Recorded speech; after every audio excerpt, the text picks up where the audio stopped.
තෙරුවන් සරණයි හැම දිනකටම. අදත් අපේ සුපුරුදු කල්යාණ මිත්‍ර හමුව දහම් හමුව පවත්වන්නටයි අපි මේ සූදානම.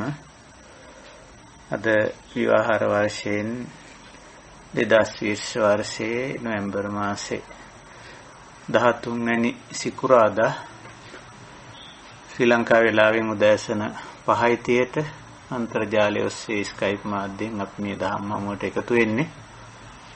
ඉතින් වෙනදා වගේම අපේ සුපුරුදු කල්යාණ මිත්‍ර පිරිස මේ අවස්ථාව වන විට අන්තර්ජාලය ඔස්සේ එකතු වී සිටිනවා. ඉතින් අපි මේ විදිහට එකතු වෙලා උතුම් දහම් හමුවක් පවත්වාගෙන යනවා දීර්ඝ කාලයක් තිස්සේ. අපි හැම දෙනාගේම ධර්ම අවබෝධය පිණිසත් ඒ වගේම මේ වාහන දකින පරිශීලනය කරන පරිහරණය කරන නැත්නම්ගේ යහපත පිණිසත් සලකාගෙන වෙනදා වගේම අපි මේ දහම් හමුව ආරම්භ කරමු.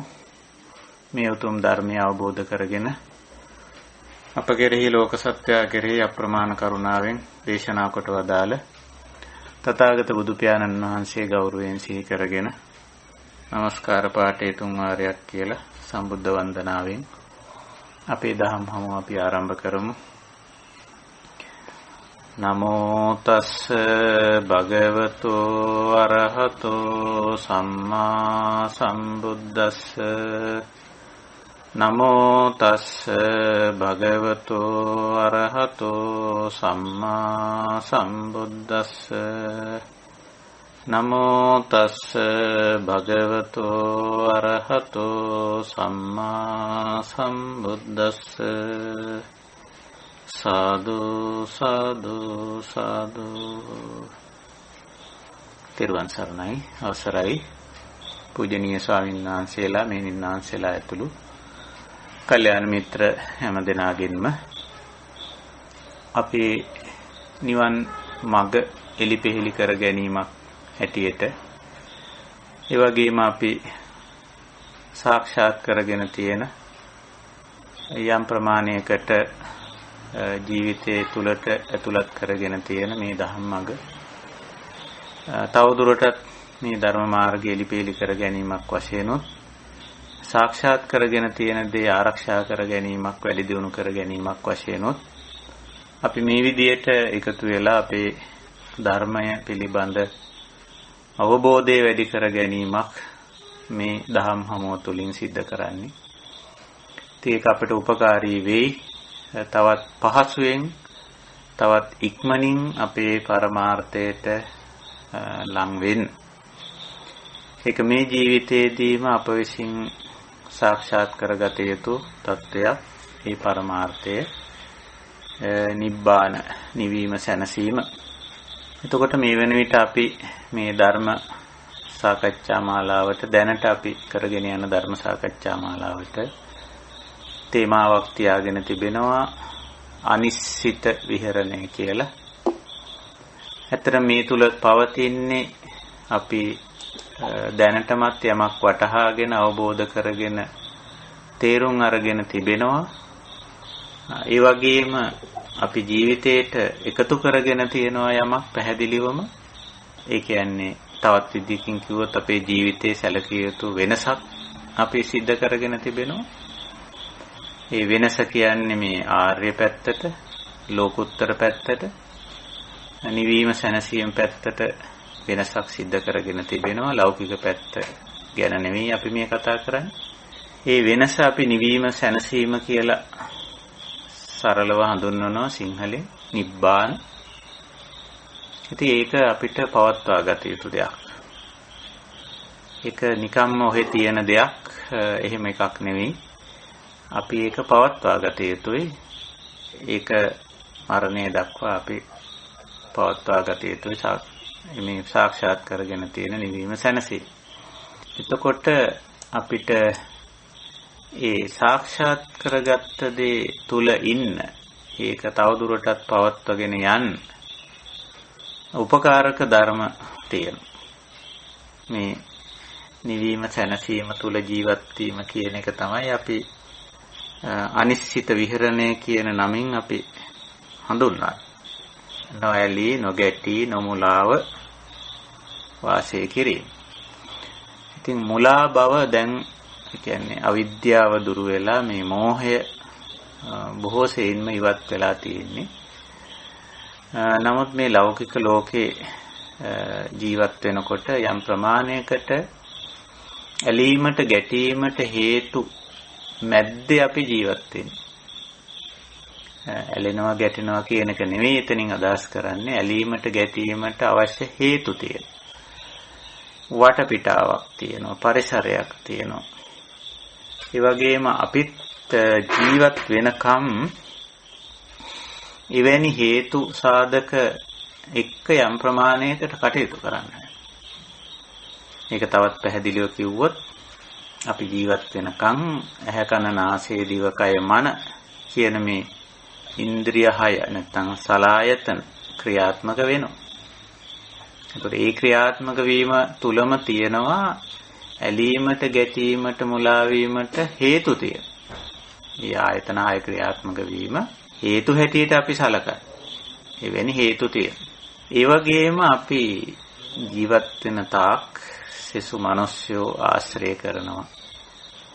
එතකොට මේ මිනිස්යොත් ඇලීමට ගැටීමට මුලා වීමට හේතු වශයෙන් අපිට සලකන්න පුළුවන්. ඒගොල්ලන්ගේ තියෙන යම් හොඳ ගති ගුණ තියෙනවා.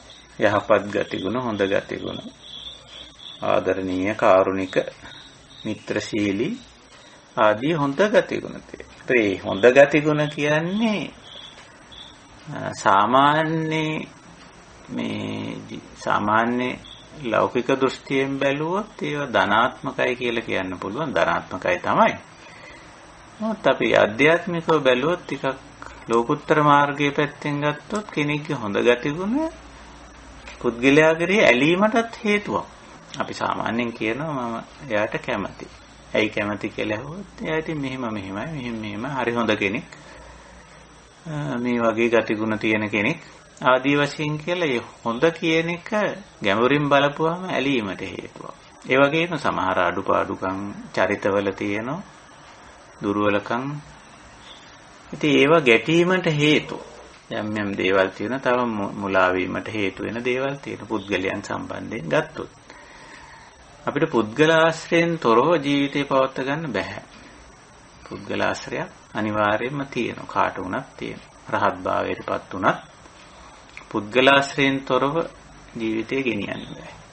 ඒ විදිහටම තමයි ද්‍රව්‍ය භාණ්ඩ වස්තු පරිහරණය කිරීම, ස්ථානවල ජීවත් වීම, කාල ගුණ දේශ ගුණ තත්ත්වයන්ට මුහුණ දීම, මේ සියලුම ලෝකේ පවතින සියලු දේ සමගයි අප ජීවත් වෙන්නේ. ඒ ඔක්කොම දේවල් අන්තිමට අපේ පසින්දුරන්ට සහ මනසට ගෝචර වෙනවා. මේ ගෝචර වෙන දේ අපි දැනටමත් අවබෝධ කරගෙන තියෙන එක ඇත්ත. නොඇලිය යුතුයි, නොගැටිය යුතුයි, මුලා නොවිය යුතුයි කියන කාරණේ. මේක හාත්පසින් අපි අවබෝධ කරගෙන වටහාගෙන තියෙන්නේ. නමුත් අපි ජීවත් වෙන්නේ ඇලීමට, ගැටීමට, මුලා වීමට හේතු වන හේතු ගොඩක් මැද්දේ ජීවත් වෙනවා. එතකොට ඒ හේතු මැද්දේ නැත්තම් ඇලීමට, ගැටීමට, මුලාවට හේතු වෙන කරුණු මැද්දේ නමුත් නොඇලී නොගැටී නොමුලාව ජීවත් වීමයි මේ අනිශ්චිත විහරණය කියලා කියන්නේ. ඉතින් ඒක ටිකක් දුෂ්කර වැඩක්. මඩේ ඉඳගෙන මඩ නොගෑවි ඉන්නවා වගේ දෙයක් ඒක. ඉතින් මඩේ ඉඳගෙන මඩ නොගෑවි ඉන්නවා කිව්වම මේක ටිකක් හිතා ගන්න අමාරු වැඩක්. ඉතින් ඒක නිසායි බුදුරජාණන් වහන්සේ ඔවට නිකන් දැකගත හැකි උපමා වගේ දේවල් පෙන්වලා තියෙන. ඔය නෙළුම් පතේ දිය බිඳුව පිළිබඳ උපමාවේ තියෙන්නේ ඒක. ඉතින් නෙළුම් පතේ තමයි, නෙළුම් කොලේ තමයි දිය බිඳුව තියෙන්නේ. ඒකෙන් බැහැර තියනවා නම් අපිට ඔහොම කතාවක් කතා කරන්න ඕනේ නැහැ. නොගෑවි ඉන්න කතාවක් අදාළ නැහැ නෙළුම් පතේ නැති දිය බිඳුවක් ගැන. නෙළුම් පතේ දිය බිඳුවට තමයි කියන්නේ නෙළුම් පතේ හිටියට ගෑවි නොගෑවි ඉන්නවා කියලා. ඒ දිය බිඳුව ගැන මේ කියන්නේ.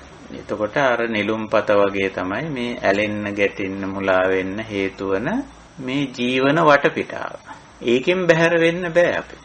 ඒකෙන් ඉවත් වෙන්න බෑ. ඒකෙන් ඉවත් වෙන්න ඕන, අයින් වෙන්න ඕන කවදා හරි මම මේක එහෙම කියලා හිතා ඉන්න සමහර අය. ගිහි ජීවිත ගත කර නැත්තු සමහර වෙලාවට ඉතින් කල්පනා කරනවා කවදානම් මේ දේවල් වලින් මම අයින් වෙන්නද, ඉවත් වෙන්නද, මේ ගෙවල් දොරවල් වල ඉඳගෙන අඹදරුවොත් එක්ක ඉඳගෙන නෑ දෑයෝ එක්ක ඉඳගෙන රැකී ආරක්ෂා කරගෙන ওই තැම්පත් කරගෙන ව්‍යාපාර කරගෙන මේවත් එක්ක මේ වැඩේ කරන්න බෑ. කවදා හරි මම මේකෙන් අයින් වෙන්න ඕනේ. ඉතින් එතකොට දැන් ඒ අදහස මිසක මේ වර්තමාන මොහොතේ මේකේ නොගෑවී ඉන්න ඕනේ, අනිශ්චිතව ඉන්න ඕනේ කියන කාරණේට එච්චර ඒ පිළිබඳව එච්චර අවධානයකුත් අවබෝධයකුත් නැහැ, උත්සාහයකුත් නැහැ. කවදා නමුත් මම ඉදිරියට ඒක තියන් තියෙන්නේ ඉවත් වෙන්න කියලා. ඉතින් පැවිදි ජීවිත ගත කර නැත්තොත් අපි දැකලා තියෙන එහෙමම පැවිදි ජීවිත ගත කර නැත්තොත් කියන මේ පන්සල් වෙහෙර විහාරස්ථාන බදාගෙන මේ දායකයන්ගේ වැඩ කරගෙන මේවා කරගෙන නම් මේ බණ භාවනා කරන්න බෑ. ඉතින් මේවයින් ඔහොම කියන දෙගොල්ලම එක විදිහයි බලපුවාම එකම අනාගතයේ මේක ගැන අදහසක් තියාගෙන ඉන්නවා මිසක වර්තමාන මොහොතේ මේ කියන අනිශ්චිත විහරණය තුල පවතින එහෙම දැනුමක්, එහෙම පුහුණුවක්, එවැනි ඊට අදාළ සිහිනුවන වීරිය පැවැත්වීමක් පිළිබඳව හුඟක් අයගේ නෑ. අපි මේ කතා කරන්නේ අපේ කණ්ඩායම කියන්නේ දැනටමත් මේ තථාගත ධර්මය වටහාගෙන අවබෝධ කරගෙන ධර්ම මාර්ගයේ යන ඇත්තෝ ගැන. එතකොට ඒ ඇත්තන් හැටියට අපේ කණ්ඩායම, අපේ කල්යාණ මිත්‍ර පිරිසගේ ගැටලුව අපි මේ කතා කරන්නේ. ඉතින් මේ වර්තමාන මොහොතේ ඇලෙන්න ගැටෙන්න මුලා වෙන්න හේතු සාධක ගණනාවක් මැද්දේ ජීවත් වෙන නමුත් ඒවයි නොඇලී නොගැටී නොමුලාව ජීවත් වීමයි. ඒ හැකියාවයි මේ මොහොතේ වර්තමාන මොහොතේ. ඒකයි මේ අනිශ්චිතෝච විහෙරති නචකින්චි ලෝකේ උපාදීයති යනුවෙන් බුදු පියාණන් වහන්සේ මේ මහා සතිපට්ඨාන දේශනාවේදී දේශනා කරපු මහා කුසලය. ඒක මේ අපි මේ දැන් සාකච්ඡාවට අරගෙන ඒක මේ ඉදිරියෙන් තියාගෙන තියෙන්නේ. ඉතින් මේ වර්තමාන මොහොතේ වර්තමාන ජීවිතේ කියමු අපි. මේ දැන් ගත කරන ජීවිතේ. මුළු ලෝකේ කොහේ හරි තැන කුමන වටපිටාවක නමුත් කුමන ආකාරයේ ජීවනෝපායක් සහිතව නමුත් කවර ආකාරයේ පුද්ගල සම්බන්ධතා, සමාජ සම්බන්ධතා පවත්වා ගනිමින් නමුත් කුමන ආකාරයේ කාලගුණ දේශගුණ තත්වයක් යටතේ නමුත් අපිට ජීවත් වෙන්න සිද්ධ වෙලා තියෙන මරණය දක්වා. එතකොට අන්නේ මේ දැන් ජීවත් වෙන වටපිටාව තුළ දැන් ජීවත් වෙන ජීවිතයේ තුලදී තමයි අපි මේ අනිශ්චිත විහරණය පවත්වන්නේ. නොඇලී නොගැටී නොමුලා ජීවත් වීම කියන කාරණේ කරා. ඉතින් ඒකට අපිට හොඳ දැනුමක්, හොඳ පුහුණුවක්, හොඳ දක්ෂපක්ෂකමක් තියෙනවා. ඒක විශේෂයෙන් අපි අභ්‍යන්තරිකව ඇති කරගන්න ගැඹුරු අවබෝධයක් සහ චිත්තාවේග හසුරුවා ගැනීමක් තුලින් කරන ටිකක් බරපතල කාර්යයක්. ඒකයි. ඉතින් ඒකයි අපි මේ මාතෘකාව තියාගෙන තියෙන්නේ. ඉතින් මොකද අපි මේ වෙනකොට මේ හුඟක් ධර්ම කාරණා කලින් සාකච්ඡාවලදී ඉස්සරහට අරගෙන තිබුණා. ඉස්සරහට අරගෙන කතා කරුවා අපි විවිධ තේමා පාඨයන් තියාගෙන මේ සාකච්ඡා මාලාවෙම කලින් ඒවා. ඉතින් අපිට මේ අනිශ්චිත විහරණයට ප්‍රමාණවත් තරම් ඒ පුහුණු විය යුතු වඩාගත යුතු කුසලතා පිළිබඳ සාකච්ඡා අපි කලින් සාකච්ඡාවලදී කළා. ඒතකොට දැන් ඒ දැනුමක් තියෙනවා, ඒ කුසලතා ගැන දන්නවා, ඒ පුහුණුවක් තියෙනවා. දැන් අපිට ඒ ඔක්කොම එකතු කරගෙන මේ වර්තමාන ජීවිතය අනිශ්චිත විහරණයක් බවට පත් කරගන්න. නොඇලී නොගැටී නොමුලාව ජීවත් වන්නේ බවට පත් කරගන්නයි. එවැනි ජීවිතයක් ගත කරන්නයි උවමනා කරන්නේ. ඒකට කියනවා නිවන් දොටු ජීවිතය, නිවුණු සැනසුණු ජීවිතය කියලා.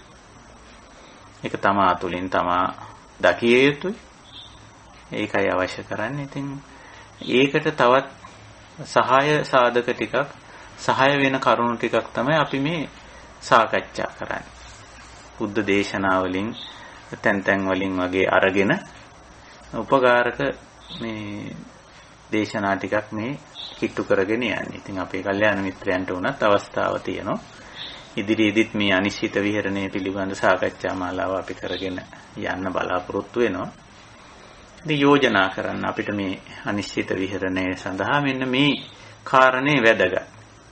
මෙන්න මේ කාරණෙත් අවශ්‍යයි කියලා. එහෙම මටත් සමහර අයත් යෝජනා කරලා තියෙනවා. මම මේ සූත්‍රය එහෙම තෝරා ගනිද්දී උදෙක් මගේම පෞද්ගලික අදහස විතරක් නෙමෙයි. ඉතින් අපේ කල්යාණ මිත්‍රවරුත් මට කියලා තියෙනවා ඒ ස්වාමීන් වහන්සේ මෙන්න මේ ධර්ම කාරණේ අපිට උපකාරී වෙනවා නේද? මෙවැනි නිවුණු සැනසුණු ජීවිතයක් ගත කරන්න. මෙන්න මේ විදිහට කටයුතු කිරීමෙන් මේ ආකාරයෙන් කටයුතු කිරීමෙන් අපිට මෙහෙම නොඇලී නොගැටී නොමුලාව ජීවත් වෙන්න පුළුවන් නේද? ඉතින් ඒව හරි වැදගත්. මොකද මේ ධර්ම මාර්ගයේ යන විශාල පිරිසක් ඉන්නවා. ඒ අතර එක්කෙනෙක් නේ මම.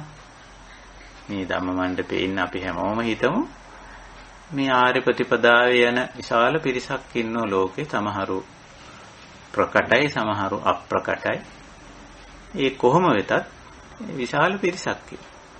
ඉතින් ඒ යන අත්තන් අතර එක්කෙනෙක් විතරයි මම. එක්කෙනෙක් විතරයි. ඉතින් ඔය දැනට අපි එක්කෙනෙක් කියලා කිව්වට නිවන් දැක්කම එක්කෙනෙකුත් නෙමෙයි. ඔය නිකාම්ම කිසිම විශේෂත්වයක් ඇත්තෙම නැති පුද්ගලයෙක් බවට පත් වෙනවා අපි මේ නිර්වාණ ධර්මයේ සාක්ෂාත් කරගන්න. දැන් නම් අපේ පොඩි පොඩි විශේෂත්වයන් අපි නඩත්තු කරගෙන යනවා වෙන්න පුළුවන්. ඒවා පවා ඉතින් අන්තිමට ඔය ඒවා තුල තියෙන මැනීම් මාන වගේ දේවල්. ඉතින් අපිම සමහර වෙලාවට යාට වැඩිය මට තේරෙනවා එයා දන්න කාරණේ වැරදි මම දන්න කාරණේ හරි ආදී වශයෙන් කියලා. නැත්තම් සීලය මම යාට වැඩිය සීලවන්තයි නොකියවත් සමහර වෙලාවට නිකන් හැඟීමක් එනවා. එයාගේ ඒකේ අඩුපාඩුවක් තියෙනවා මා තුල නම් ඒ අඩුපාඩුව නැහැ හරි. ඒව නැත්තම් යා තුලේ අඩුපාඩුව නැහැ මා තුල තවම තියෙනවා හරි කියලා. ඕම ඉතින් පොඩි පොඩි වෙනස්කම් සුවිශේෂතා තවමත් ඉතින් අපි නඩත්තු කරගෙන යනවා වෙන්න පුළුවන්. හැබැයි ඉතින් ඒවත් ඔක්කොම නැති වෙලා ගිහිල්ලා කිසිදු කෙනෙක් නොවන තත්වයට අපිපත් වෙනවා. කිසිදු විශේෂ පුද්ගලයෙක් නොවන තත්වයටපත් වෙනවා. ඔය රහතන් වහන්සේලා ගැන කියනකොට කියන්නේ අඤ්‍යතරෝ අහෝසි කියලා වචනයක් පාවිච්චි කරන රහත් වුණා. තවත් එක්තරා කෙනෙක් බවට පත් වුණා. ඒ රහතන් වහන්සේලා අතරේ තවත් කෙනෙක් විතරයි කිසිම සුවිශේෂ කෙනෙක් නොවේ කියලා. ඒතකන් අපි පොඩි පොඩි සුවිශේෂතා පවත්වාගෙන යනවා වෙන්නත් පුළුවන්. ඒව දිහත් අර උපේක්ෂාවෙන් බලන්න. බලලා ඉතින් අපිට පුළුවන් කම තියෙනවා මේ විශේෂත්වයක් නොවන තත්වයට පත් වෙන්න. ඉතින් අපි මෙන්න මේ තත්වය නැත්තම් මේ අනිශ්චිත විහරණය පවත්ව ගන්නට අපි මේ තවත් කරුණු කාරණා තමයි අපි මේ එකතු කරගන්නේ. මේ විදියට ධම් සභාවකට එකතු වෙලා අපිට දැන් මේ කාලයක් ටිකක් ඒ සඳහා ඉඩකඩ සපයලා තියෙනවා. කාලය කියන්නේ මේ පවතින ලෝක වාතාවරණය වෙන දරන් ඉතින් අපි බොහෝ කාර්ය බහුල වෙලා ගත කරපු ජීවිත දැන් කිසියම් පැතිරිලා යන මේ වෛරස් තත්ත්වය නිසා සෑහෙන පමණ අපිට එක පැත්තකින් බැලුවොත් විවේකයේ කියන එක කාය විවේකයේ බලෙන් වගේ ලබා දීලා තියෙනවා අපි මේ වෛරස් තත්ත්වයේ විසින්. රැකී ආරක්ෂා වලින් සෑහෙන ප්‍රමාණයට දුරස් කරලා ගෙවල් දොරවල් වලට ඉන්න නවාතැන් වලට සීමා කරලා මොකද සංචරණ සීමා බොහෝ සෙයින් සීමා කරලා තියෙනවා. ඉතින් ලංකාවේ නම් ඒක එක්තරා ප්‍රමාණයකට නීතිය හොඳට ක්‍රියාත්මක කරවමින්ම ආරක්ෂක අංශ විසින් කරනවා සංචරණ සීමා බලෙන් වගේ නතර කර තැබීම. ඉතින් ඒ වයිදී අපි ඇත්ත වශයෙන්ම අනිත් ඇත්තන්ට උනත් අපි කියලා දෙන්නේ ඒක අපිට ලැබිච්ච එක්තරා වාසනාවක්. වෙනද අපිට අර ගමන මේ ගමන අතෙන්ට යන්න මෙතෙන්ට යන්න අරයාගේ වැඩ මෙයාගේ වැඩ කොච්චරවත් එහෙ මෙහෙ යන්න නොඑක් වැඩ රාජකාරී කටයුතු බහුල වෙලා තිබුණා. දැන් ඇති වෙලා තියෙන වාතාවරණය ඇත්ත වශයෙන්ම එක්තැනකට වෙලා ඉඳගෙන ජීවිතෙත් ටිකක් සරල කරගන්න සැහැල්ලු කරගන්න පුළුවන්. මේ ධර්ම මාර්ගයේ යන්න බණ දහම් වලට යොමු වෙන්න බණ භාවනා කරන්න හොඳ අවස්ථාවක්. ඉතින් අපි ওই අවස්ථාව ඉස්සර ලබා ගත්තේ කොච්චර අමාරුවෙන්ද? භාවනා මධ්‍යස්ථානයකට ගියේ නිවාඩු දාගෙන සෑහෙන අමාරුවක් දැන් නිකම්ම නිවාඩු දීලා තියෙනවා. සමහරුන්ට රැකී ආරක්ෂා කරන ස්ථාන වලට එන්න එපා කියලාවත්. ගෙදර ඉඳන් වැඩ කරන්න එහෙමත් පවරලා තියෙනවා. සීමා කරලා තියෙනවා රැකී ආරක්ෂාවට යෑම පව. ඉතින් අපිට එක්තරා එක පැත්තකින් අපි මේ ලෞකික පැත්තෙන් බැලුවම මේක කෙනෙක් අවාසනාවන්ත තත්ත්වයක් හරි මොනවා හරි කියලා අර්ථකථනය කරන්න පුළුවන්. ඒක අපිට එපයි කියන්න බෑ. ඉතින් ලෞකික දෘෂ්ටියෙන් බලපුවාම එහෙම කෙනෙකුට කියන්න පුළුවන්. නමුත් මේක අධ්‍යාත්මික පැත්තෙන් අපේ මේ ආර්ය ප්‍රතිපදාව පැත්තෙන් බැලුවොත් ඇත්ත වශයෙන්ම මේ හොඳ කාය විවේකයක් ලැබිච්ච වෙලාව. ඉතින් ඒ අවස්ථාව අපිට ගාක්ම මේකට ප්‍රයෝජන ගත හැකි අවස්ථාවක් හැටියට තවදුරටත් අපේ ධර්ම අවබෝධය වැඩි කරගන්න, බණ භාවනා කටයුතු වැඩි කරගන්න ලැබිච්ච අවස්ථාවක් හැටියට අපි සලක ගන්නවා. මම නම් මේ දවස්වල මම අනිත් ඇත්තන්ගේ කියන බණ දහම් උනත් අහනවා, ශ්‍රවණය කරනවා. ඉතින් ඒවයිනුත් අපිට සමහර වෙලාවට යමක් ගන්න දේවල් තියෙනවා. අපි වෙනත් කල්යාණ මිත්‍රයෝ කරන දේශනා සාකච්ඡා ඒවත් ශ්‍රවණය කරනවා හුඟක් වෙලාවට. ඉතින් ඒවයිනුත් අපිට යමක් ගන්න තියෙනවා. ඒ අතර විවේකය අත්විඳින්න හුඟක් වෙලාවට පුරුදු වෙනවා. ඉතින් මේ මැද්දේ අපිට හුඟක් දේ අපේ අධ්‍යාත්මික දියුණුවට අදාළව බොහෝ දේ වර්ධනය කරගන්න පුළුවන්. ඒකයි. කවර ජීවන තත්ත්වයක් උදා වුණත් අපිට මේ ජීවන තත්ත්වයේ තුල නොයලී නොගැටී නොමුලාවේ ඉන්න එක නෙමෙයි අනිශ්චිත විහරණය කියන්නේ. එතකොට දැන් මතුවලා තියෙන ජීවන තත්ත්වය හේතුඵල ධර්මානුකූලව ඇති වෙලා තියෙන වටපිටාව. ජීවන පරිසරය.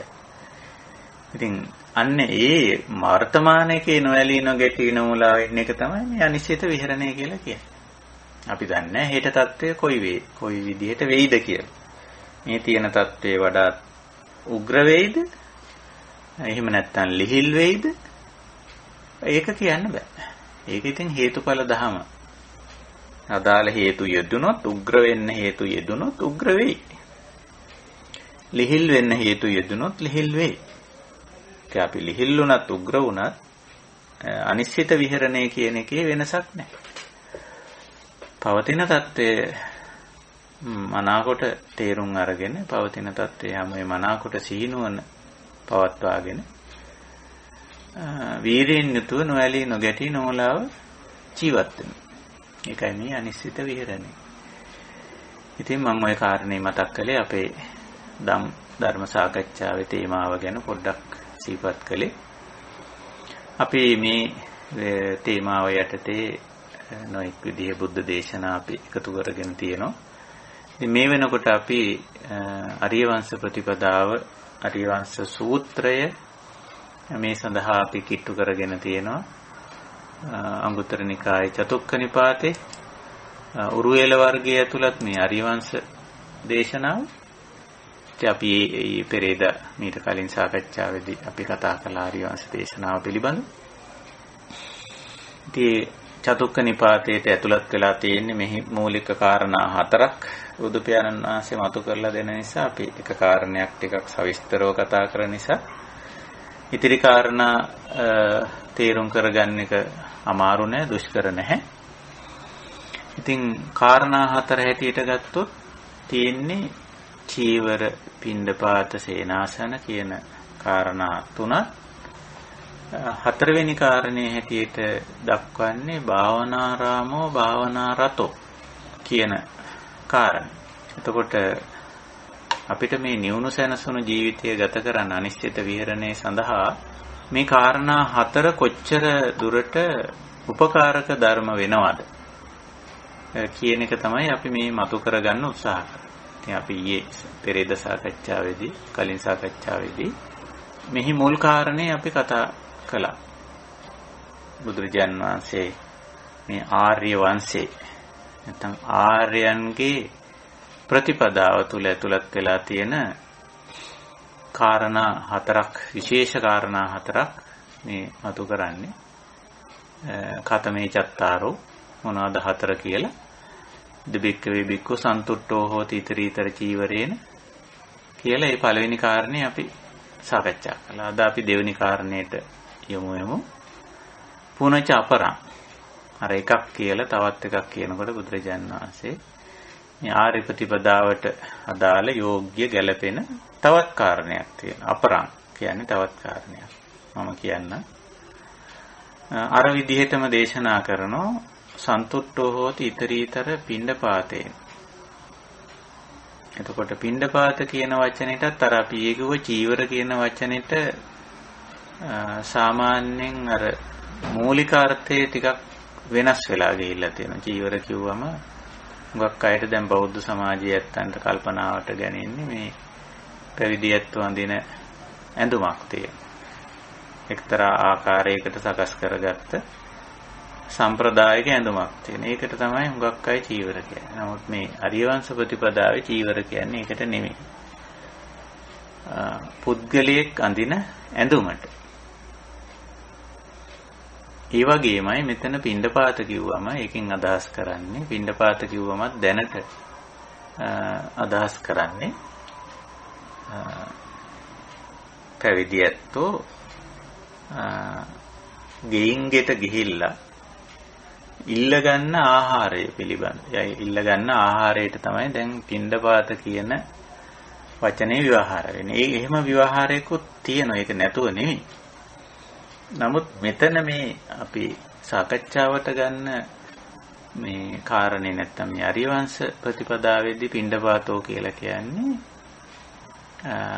මේ වර්තමාන මොහොතේ අපිට ලැබිච්ච ආහාරය. ඒකයි කියන්නේ ඊතරීතර පිණ්ඩපාත කියලා.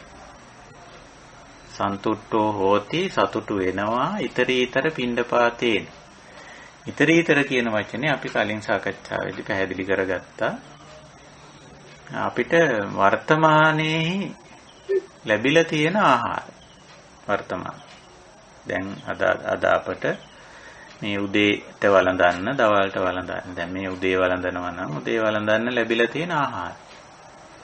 ඒක සමහර විට අපිම සකස් කරගත් එකක් වෙන්න පුළුවන්. අපිම උයලා පියලා සකස් කරගන්නවනේ. අපි හැමෝම එහෙමනේ. අපි මේ දවස්වල අපේ දානේ අපි සකස් කරගන්න. මොකද වෙනත් අය සංචරණ සීමා තියෙන නිසා ඉතින් දානේ ගේන්න, දානේ සම්පාදනය කරගන්න ඉතින් එහෙම බෑ. ඒකට අපි අපේ ආහාර වේල සකස් කරගන්න. පිණ්ඩපාත යන්නත් බෑනේ. දැන් ගෙන්ගෙට යන්න බෑ. ඉතින් ඇති වෙලා තියෙන තත්ත්වේ ඇත පැවිදි ඇත්තන්ටත් තමන්ගේ ආහාරය සකස් කරගන්න. ඒකෝ දැන් අපි හැමෝම දැන් අපි උදෑසන වළඳනවා කියලා හිතමු, ආහාර ගන්නවා කියලා හිතමු. අපි සකස් කරගෙන හෝ ගෙදර ඉන්න වෙන කෙනෙක්, ආරාමේ ඉන්න වෙන කෙනෙක් සකස් කරලා දීලා හෝ අපිට ආහාරයක් දැන් වළඳන්න ලැබිලා තියෙනවා. වර්තමානම. ඉතින් අන්නේ මේ මොහොතේ අපිට ලැබිච්ච වළඳන්න ලැබිච්ච ආහාරයට තමයි මේ ඊතරීතර පිණ්ඩපාතය කියලා කියන්නේ. ඊතරීතර පිණ්ඩපාත. ඒකේ සන්තුට්ඨෝ හෝති ඒකෙන් තෘප්තිමත් වෙනවා. තෘප්තිමත් වෙනවා කියලා කියන්නේ අර මේකේ පහලින් කියන අපි කලිනුත් කිව්වා මේ නොලැබුණු Tamanට මීට වඩා එකක් ලැබුණා නම් හොඳයි කියලා හෝ එහෙම නැත්නම් ලැබිච්ච එක ගැන උද්දාම වීම හෝ එහෙම මොකක්වත් නැහැ.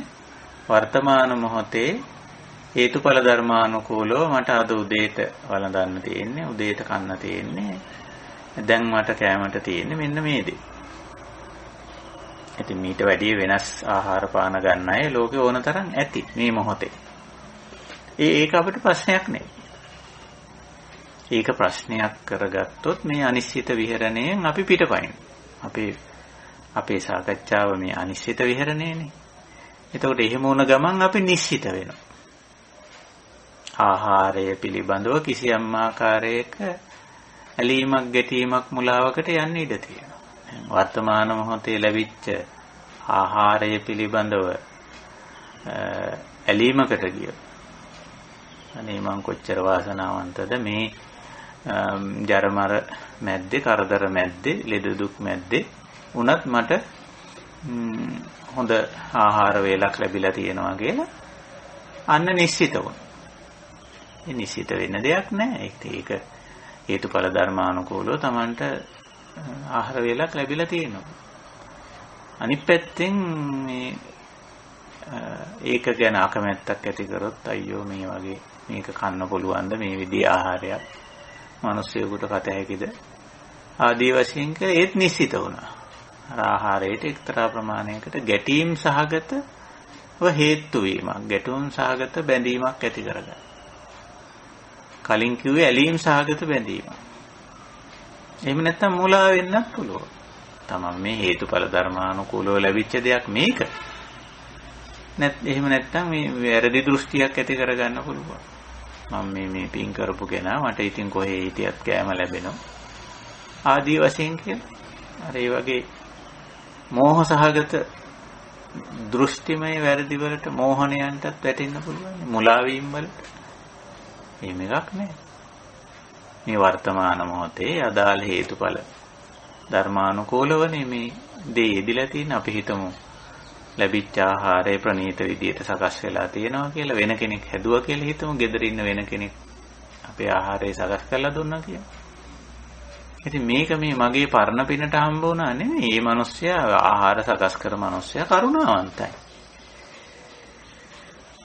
එයා ඉතින් බොහොම හොඳට ඒක උපරිම විදිහට ඒ දේ සකස් කරලා පිළියෙල කරලා පිළිගන්නවා. ඉතින් ඒක මේ දෙයියෝ ගෙනත් දුන්නා.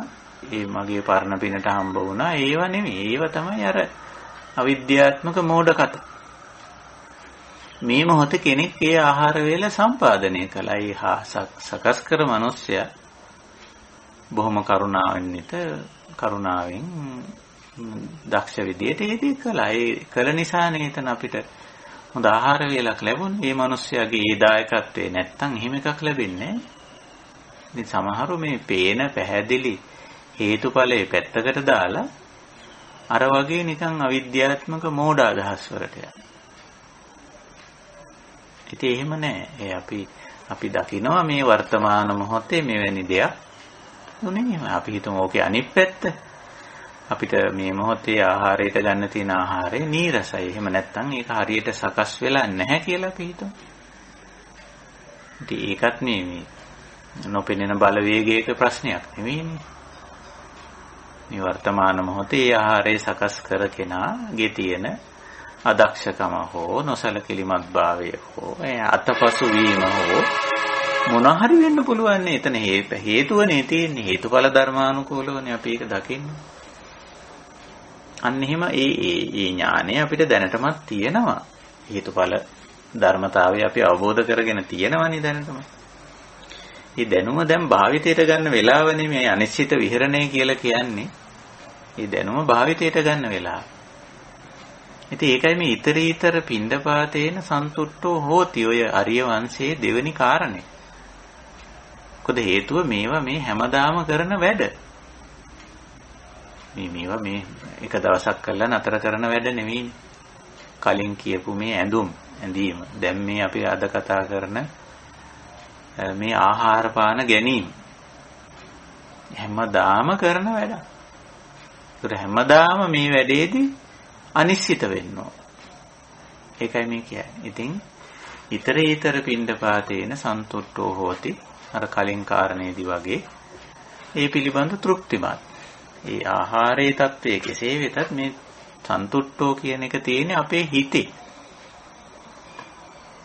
ඉතින් ඒක කුසලතාවයක් අපි ඇති කරගන්න. අපි සතුටු වෙන්නේ ආහාරයේ වෙනස් වීම අනුව. දැන් හුඟක් අය පුතජන කෙනා ආහාරය වෙනස් වෙනකොට එයත් වෙනස් වෙනවා. ඒ මොකද්ද? අන්න අර නිශ්චිත භාවය. බුදුහාමුදුරන්ගේ දේශනාවක් අපි මේකෙදි නිතරම මතක් කරන දේශනාවක් තියෙනවා. නිශ්චිතස්ස චලිතං කියලා. එතකොට ආහාරයට නිශ්චිත වෙලා තියෙන කෙනා ආහාරය වෙනස් වෙනකොට එයත් වෙනස් වෙනවා. ආහාරය හොඳ වෙනකොට එයා සතුට වෙනවා, උද්දාම වෙනවා, ඉල්පෙනවා. ආහාරයේ ගුණය හරි වර්ණය හරි රසය හරි අඩු වෙනකොට එයාත් ඔන්න පහලට වැටෙනවා. එයාත් ඉතින් කලබල වෙනවා, දුක් වෙනවා, කනගාටු වෙනවා, රණ්ඩු කරනවා. ඇයි ඒ? නිශ්චිතස්ස චලිතං. නිශ්චිත වෙලා නිසයි මේ චලිතය. නිශ්චිත බව නිසයි මේ චලිතය. ඒකයි බුදුරජාණන් වහන්සේ අර කුසලයේ උගන්වන්නේ අනිශ්චිතෝච විහෙරති. අනිශ්චිතස්ස චලිතං නත්ති. අපි මේකට අනිශ්චිතයි. මොකටද? පින්ඩපාතේ ආහාරයට, ඇඳුමට. ඒකයි. ඉතින් ඔන්නෝය ගුණය මේ කියන්නේ. මේ ගුණය. ඒක තමයි අර දිය බින්දුව නෙළුම්පතේ කතාව. නේ? ඒකයි. ඉතින් ඊතර පින්ඩපාත සන්තුට්ඨියච වන්නවාදී අපි ඒක කතා කරා වන්නවාදී කියන්නේ ඒකේ තියෙන මහත් ගුණය අනිත් අයට ප්‍රකාශ කරන්නත් ඕන. වන්නවාදී කියනකොට ඒකේ ಗುಣ ප්‍රකාශ කිරීමක් ගැනයි කියවෙන්නේ. ಗುಣ වර්ණනාව කියලා අපි ඔකට කියන්නේ. අනිත් අයටත් කියලා දෙන්න ඕන. කවුරු හරි කෙනෙක් ඔය කෑම බීම ගැන නිකන් මේ කොච්චරවත් සමහරු ඉන්නවනේ. ඉතින් කිසිම වෙලාවක ඒ ගැන සතුටක් නැහැ. කොච්චරවත් කෑම බීම ගැන ඉතින් නොසතුටෙන් ඉන්නේ. ඒවට රණ්ඩු කරගන්නවා.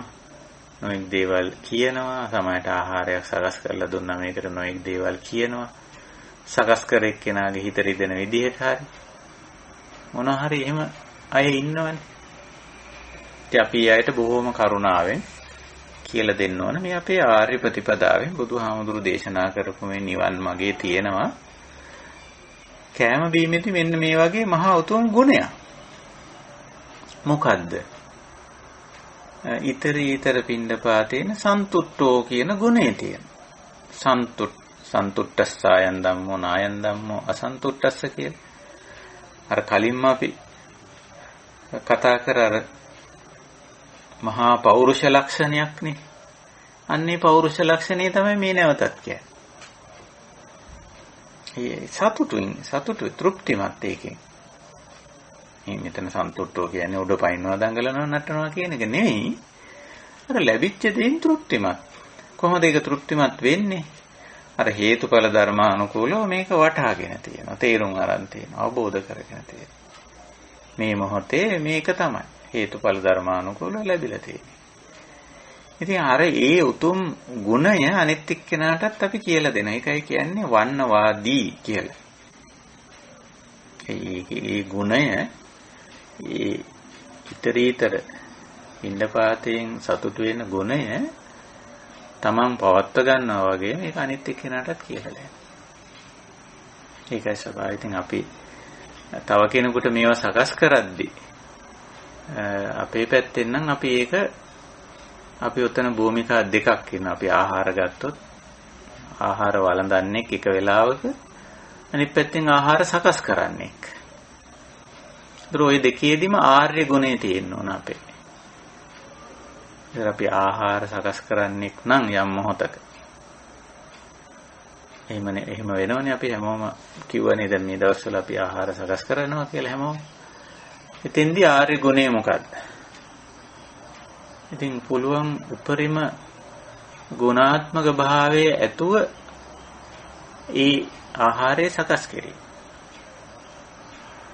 ඒක තමයි ආර්ය ගුණය. සකස් කරන්න හැටියට ගත්තොත් ආහාර සකසන්නේ වුණොත් කෑම බීම උයන කෙනෙක් නම් අපි උයන වෙලාවේ උපරිම කරුණා මෛත්‍රිය ඇති කරගෙන මෙත්තා කරුණා දෙකෙන් තමයි අපි කෑම හදන්නේ. අහවලාට හදනවායි මෙයාට හදනවායි එයාට හදනවායි කියලා නැතුව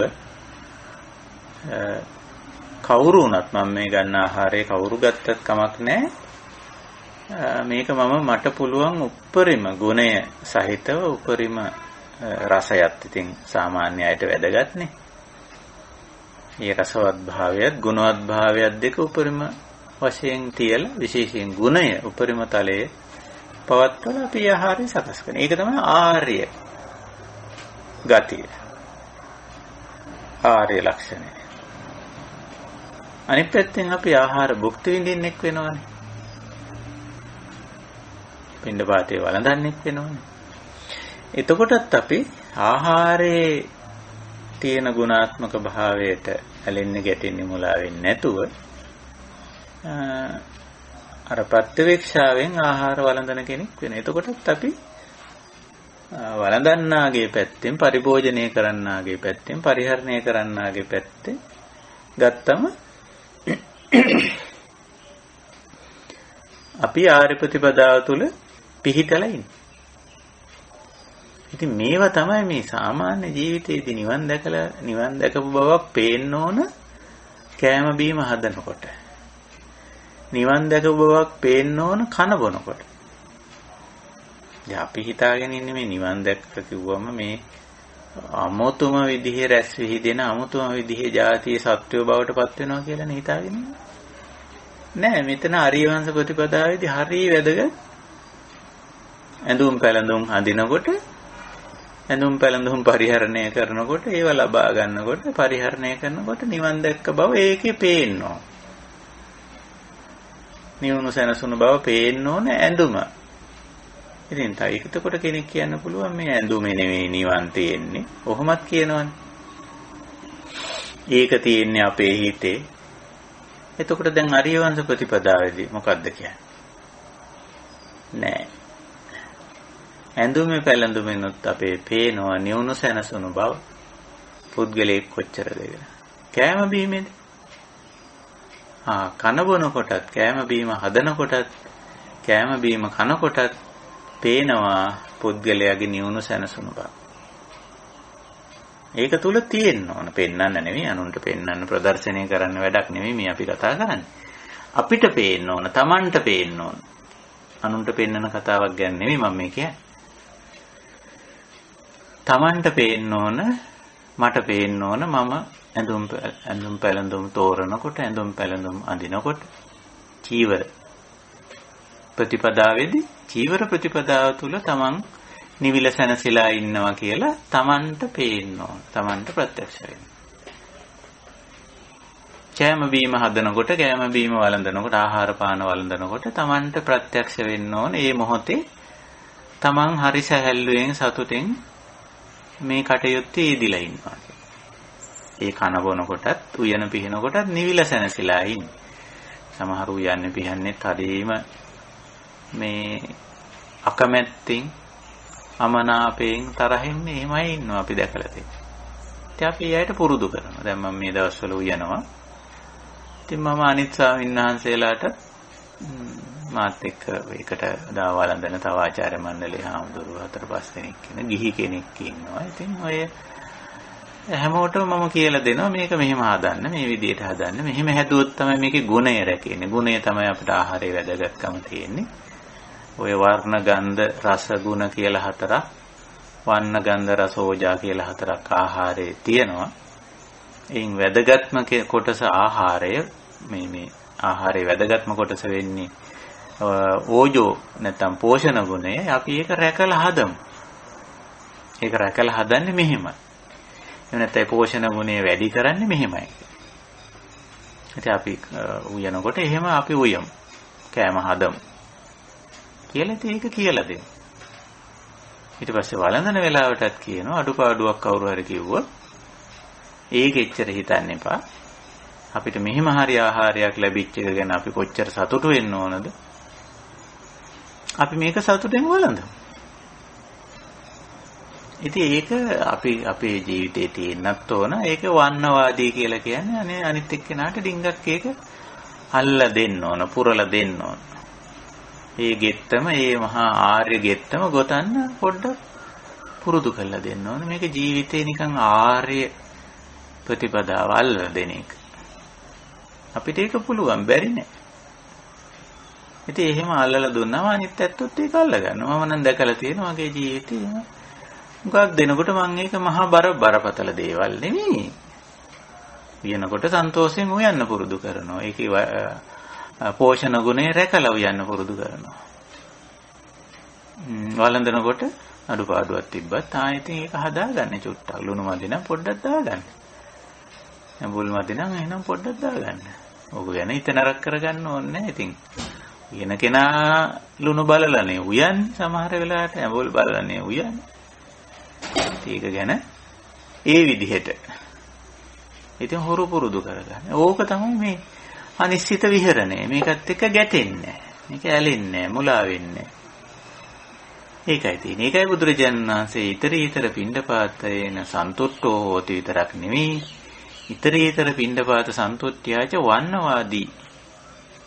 ඒකේ ಗುಣ කියන්නේක් ඒකේ ಗುಣ පෙන්නලා දෙන්නෙක් බවටපත් වෙන්න කියලා.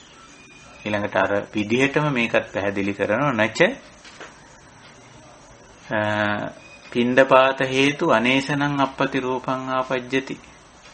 අපි හැමෝටම ආහාරයක් අවශ්‍ය බව ඇත්ත. ඒක අනිවාර්යයෙන්ම අත්‍යවශ්‍යයි ජීවිතේ පවත්වා ගන්න. එහෙත් කියනවා පිණ්ඩපාත හේතු පිණ්ඩපාතේ සකස් කර ගැනීමෙහිලා අනේසනං අපපති රූපං නච ආපජ්ජති. මේ ආර්ය ප්‍රතිපදාවේ ඉන්න කෙනෙක් කවදාවත් ආහාරයක් පානයක් ලබා ගැනීමෙහිලා උපයාසපයා ගන්නට අනේසන අපපති රූප දේවල් වලටපත් වෙන්නේ වෙන දේ කරන්නේ නැහැ. අනේසන කියන්නේ වැරදි විදිහට සොයා ගැනීම. වැරදි ආකාරයෙන් සොයා ගැනීම කරන්නේ නැහැ. ඉතින් අපි පැවිද්දෙක් ගත්තත් ගිහි ජීවිත ගත කර නැත්නම් උනත් තමන්ගේ ආහාරය හරි පිරිසිදු වෙන්න ඕන. කන දේ කනකොට සතුටක් එන්න ඕන. මම මේක නිවැරදි ක්‍රමයකින් උපයාසපයා ගත්ත දෙයක්. කාගේවත් දෙයක් කඩා වඩා ගත්තා නෙමෙයි. වංචාවක් දූෂණයක් හොරකමක් කරලා සකස් කරගත්ත ආහාරයක් නෙමෙයි මම මේ. ඒකයි. ඔය අයහපත් විදිහට ඒක සම්පාදනය කර ගැනීමට තමයි අනේසන කියන්නේ. ඒසනා කියලා කියන්නේ සොයා ගැනීම, සොයා යාම, සම්පාදනය කර ගැනීම. අනේසන කියන්නේ අර අයහපත් විදිහට ඒක සම්පාදනය කර ගැනීම. නැච අනේසන ආර්ය ප්‍රතිපදාවේ ඉන්නේ නැත්තෝ ගිහි වේවා පැවිදි වේවා පිණ්ඩපාතේහිලා අනේසන ඒසනාව කරන්නේ නැහැ. ඒ වගේම අපපති රූපං පතිරූප කියන්නේ ගැළපෙන යෝග්‍ය කියන එක. අපපති රූප කියන්නේ නොගැළපෙන අයෝග්‍ය විදිහට ඒක උපයාසපයා ගන්නේ නැහැ. භාවිත කරන්නේ නැහැ, පරිහරණය කරන්නේ නැහැ. පිණ්ඩපාතය භාවිත කරන්නේ. ওই විදිහටයි ආර්ය ප්‍රතිපදාව. ඊළඟට කියනවා අලද්දාච පිණ්ඩපාතං න පරිතස්සති නොලැබුණු ආහාරයක් ගැන අපි අර ඊයේ කලින් සාකච්ඡාවෙත් කතා කළා. නොලැබුණු චීවරයක් ගැන, නොලැබුණු ඇඳුමක්. ලෝකේ අනිත් අය නොඑක් විදිහ ඇඳුම් පැළඳුම් අඳිනවා. මෙතෙන්දිත් කියන්නේ ඒ වගේ නොඑක් විදිහ ආහාර පාන ගන්නවා ලෝකේ නොඑක් අය. අනිත් අය අපිට දකින්නත් ලැබෙන්න පුළුවන් විවිධ විදිහ ආහාර පාන ගන්නවා. අපිට පේනවා ඒගොල්ලෝ සමහරට බොහොම මිහිරි ආහාර පාන ගන්න එක ගැන. එහෙම නැත්නම් අපිටත් වඩා බොහොම දුක්ඛිත විදියට ආහාර පාන ලබා ගන්න අවස්ථා තියෙනවා. ඔය අවස්ථා දෙකේදීම තමයි මේ න පරිතස්සති කියන්නේ. අලද්දාච පිණ්ඩපාතං න පරිතස්සති. පරිතස්සති කියන්නේ ඒ අනිකාගේ ආහාරයෙන් ඒක අපිට ලැබිලා නැහැ තාම. තැති ගන්න. කැළඹෙනවා කියන එක. අපි හිතමු වෙන කෙනෙක් අපිට වැඩි මිහිරි ලෙස ආහාරයක් ගන්නවා කියලා. ඉතින් අයියෝ අපිට එහෙම ආහාරයක් නැහැ කියලා එහෙම හිතුවොත් එහෙම එතන පරිතස්සනාවක් තියෙනවා. කැළඹීමක්. ඒ වගේ දෙයක්. එහෙම නැත්නම් අපි හිතමු මේ ලෙඩ රෝග වලටපත් වෙලා සමහර අයට අපිට පේනවා කන්න බොන්නත් නැහැ. හරි දුෂ්කර තත්වයකටපත් වෙලා කියලා. අයියෝ අපිටත් එහෙම තත්වයකටපත් වෙන්න වෙයිද කියලා හිතුවොත් එතනක් තියෙන පරිතස්සනාව. තවම තමන් ඒ තත්වයකටපත් වෙලා නැහැ. නමුත් දකින්න වෙන කෙනෙක් ඊටාම දුෂ්කර තත්වයකටපත් වෙලා. ඇඳුම් පැළඳුම් වලින් ආහාර පාන වලින් ඊටාම දුෂ්කර තත්වයකටපත් වෙලා. ඉතින් ඒක හේතුඵල ධර්මානුකූලව ඒක දකින්න මිසක තමා ඉලක්ක කරගෙන පරිතස්සනාවක් ඇති කරගන්න අවශ්‍ය නැහැ. අනිත් එක්කෙනා ඒකට කියන්නේ අලද්දා තවම නොලැබූ නොලද පිණ්ඩපාතය ගැන. ඊළඟට කියනවා ලද්දාච පිණ්ඩපාත. තමන් ලබාගත් එක තමන්ට ලැබී තිබෙන ආහාරය පිළිබඳව කොහොමද? අගදිතෝ නැත්නම් අගතිතෝ මේ වචන දෙකම යෙදිලා තියෙනවා කියලා අපි කිව්වා. අගතිතෝ අමුච්චිතෝ අනජ්ජෝපන්නෝ නැත්නම් අනජ්ජෝ සන්නෝ කියලාත් ඉදලා තියෙන මේ පද දෙකම විකල්ප පද හැටියට ඉදලා තියෙනවා. ආදීනව දස්සාවේ නිස්සරණ පඤ්ඤෝ පරිබුඤ්ජති. පරිබුඤ්ජති කියන්නේ පරිභෝජනය කරනවා. පාවිච්චි කරනවා කියන එක. තමන් පරිභෝජනය කිව්වම මේ තමන් විතරක් කනවා බොනවා අඳිනවා පළඳිනවා කියන එක නෙවෙයි අදහස් වෙන්නේ. පරිහරණය, භාවිතය, පාවිච්චිය කියන එකයි අදහස් කරන්නේ. එතකොට පරිභෝජනය කොහොමද කරන්නේ අපි? අර ලැබිච්ච ඇඳුම, ලැබිච්ච ආහාරය කොහොමද පරිභෝජනය කරන්නේ? අගදිතෝ නැත්නම් අගතිතෝ අමුච්චිතෝ අනජ්ජෝපන්නෝ ආදීනව දස්සාවේ නිස්සරණ පඤ්ඤෝ පරිභුඤ්ජති. ඔන්න ආර්ය ක්‍රමේ. අන්නර අනිශ්චිත ගතිය ඒකේ තියෙන්නේ. පරිභෝජනයේ හිලා අනිශ්චිත ගතියක් වෙන්න. පරිභෝජනයේ හිලා. අගදිතෝ කියලා කියන්නේ අගතිතෝ කියලා කියන්නේ ගැති වෙන්නේ නැහැ ඒක. මේ ඇඳුමක් තියෙන්නේ ආහාරයක් තියෙන්නේ එකට ගැති වෙන්න නෙමෙයි. ඇඳුමක් තියෙන්නේ ඇඳ ගන්නනේ. ඒ වෙලාවේ අවශ්‍ය ඇඳුම ඇඳ ගන්නවා. ඒකේ වර්ණයට හෝ ඒකේ හැඩයට හෝ ඒකේ මිලට හෝ වටිනාකමට ගැති වෙන්න ඕනේ නැහැ. ඊවටින් තියෙන්න පුළුවන්. ආහාරයක් ගත්තොත් ඒකේ වර්ණයක්, ගන්ධයක්, රසයක් තියෙන්න පුළුවන්. ඌවා ගැන විවිධ අදහස් තියෙන්න පුළුවන්. ඒකට ගැති වෙන්න ඕනේ නැහැ. අගතිතෝ බලන්නේ හැම එකකම තියෙන අර අනිශ්චිත ගතිය. මිදිච්ච ගතිය තියෙන. අමුච්චිතෝ මුලා වෙන්නේ නැහැ ඒවයි. ඒවයි තියෙන යම් ගති ලක්ෂණ වලින් මුලාවටපත් වෙන්නේ නැහැ. මේවා නිට්ටය විදියට ආත්ම විදියට සලකගන්නේ නැහැ. මේවා නිට්ටය අනාත්ම විදියට දැකීමින් තමයි පාවිච්චි කරන්නේ පරිහරණය. වේදා හදාගන්නේ, දෙන්නේ, ගන්නේ ඔක්කොම එහෙමයි. ඉතින් සමහරව බෙදා හදා ගන්නකොට දෙනකොට ඒවට හරියට මේ මුලා වීම තියෙනවා. මේක දුන්නාම මට අහවල් එක ලැබෙයි. නේ? එතකොට ඒක මහා මෝහයකින් දෙන දීමක්. ඒ දීමනාවෙන් කිසි වැඩක් නැහැ. ලබා ගන්න එක්කෙනාට නම් ප්‍රයෝජනයක් වෙයි, දෙන එක්කෙනාට වැඩක් නැහැ. එහෙම නෙවෙයිනේ. අපි චීවරයක් දෙනවා නම්, ඒ කියන්නේ ඇඳුමක් කාට හරි දෙනවා නම්, පින්ඩපාතයක්, ඒ කියන්නේ ආහාර පානයක් කාට හරි දෙනවා නම් අපි හිතමු මේ පරිභෝජනයේ එක අංශයක් නේ බෙදා හදා ගැනීම කියන එක. පරිබුඤ්ජති කියනකොට ඒක එක කොටසක් තමයි අනිත් අය එක බෙදා හදා ගැනීම කියන්නේ. ඒකෙදි කවදාවත් අනිත් එක්කෙනාගෙන් ප්‍රශංසාවක්, ගෞරවයක් ලබන්න, පින් බලාපොරොත්තුෙන් දිව්‍ය ලෝකෙ, බ්‍රහ්ම ලෝකෙ යන්න, වෙන ලෝකයකදී මීට වඩා වැඩියෙන් ලබා ගන්න. ඔය වගේ මිත්‍යා දෘෂ්ටි එක්තරා මුලාවකින් මේවා කරන්නේ හුඟක් අය. ඒකයි බුදුරජාණන් වහන්සේ අපිට දේශනා කරන්නේ මේවට මුලා වෙන්න එපා. එතකොටත් තියෙන්නේ නිශ්චිත ගතියක්නේ. අර දීපු එකට ඇලිලා තියෙන්නේ. මං අරම දුන්නා, මෙහෙම දුන්නා, මං විදිහට කරපු අය කවුරුවත් නැහැ. අපි තමයි හොඳටම කෙරුවේ මේක, හොඳටම දුන්නේ. ආදී වශයෙන් කිය. එහෙම අවශ්‍ය නැහැ. ඒකේ වෙලාවේ අවශ්‍ය කෙනාට අවශ්‍ය දේ කරුණාවෙන් මෛත්‍රියෙන් දුන්න ඉවරයි. එච්චරයි. ඒක තමයි අර අනිශ්චිත ගතිය. නැත්තම් අර දීලා නිශ්චිත වෙනවා. බෙදා හදාගෙන තියෙනවා. නමුත් බෙදා හදා ගැනීමේදී නිශ්චිත වෙලා. ඒකයි තියෙන්නේ. ඉතින් තමන්ගේ ප්‍රයෝජනෙට ගැනීමයි අනිත් අය සමග බෙදා හදා ගැනීමයි මේ දෙකම තමයි පරිබුඤ්ජති කියලා කියන්නේ බුදුදහම. පරිභෝජනය කරනවා කියලා කියන්නේ.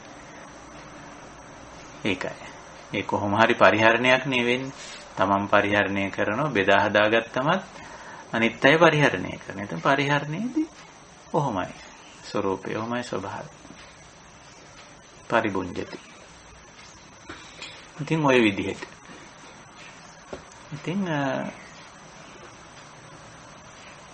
ඔය මුලා නොවි අනජ්ජෝපන්නෝ ඒකටම බැසගන්නේ නැතුව ආදීනව දස්සාවි මේ වයින් වෙන යම් අයහපතක් දකිමි හොඳට නිස්සරණ පඤ්ඤෝ පරිබුඤ්ජති පරිභෝජනය කරන්න. ඔන්න ඔය වගේ මහා කුසලතා ගොඩක් බලන්න මේ වගේ මහා කුසලතා ගොඩක් කියලා තියෙන්නේ කොයි වගේ තැනකද? අගදිතෝ අමුච්චිතෝ අනජ්ජෝපන්නෝ ආදීනව දස්සාවේ නිස්සරණ පඤ්ඤෝ. මේ ආර්යයෙකුගේ තියෙන කුසලතා. එතකොට මේ කුසලතා ටික අපි ඇප්ලයි කරේ මොකටද? කෑමට, ඇඳුමට, ඒකට තමයි මේක ඇප්ලයි කරන්න ඕන. මේක යොදා ගන්න ඕන මේ කුසලතාවේ. භාවිතා කරන්න ඕන. වෙන මොකටද? නේ? ඒ කුසලතා එතෙන්දී භාවිත කරන්න බැරි වුණොත් නේ එතන නිස්සිත වෙලා ඇලිලා ගැටිලා මුලා වෙලා එතනනේ ක්ලේශය. ඒකනේ ක්ලේශය කියන්නේ. නිසිත වීමමනේ ක්ලේශය කියන්නේ. ඒ නිසිත වීමත් එක්කමනේ අර චලිතය එන්නේ. චලිතයටනේ දුකටනේ අපි චලිතය කියන්නේ. නේ?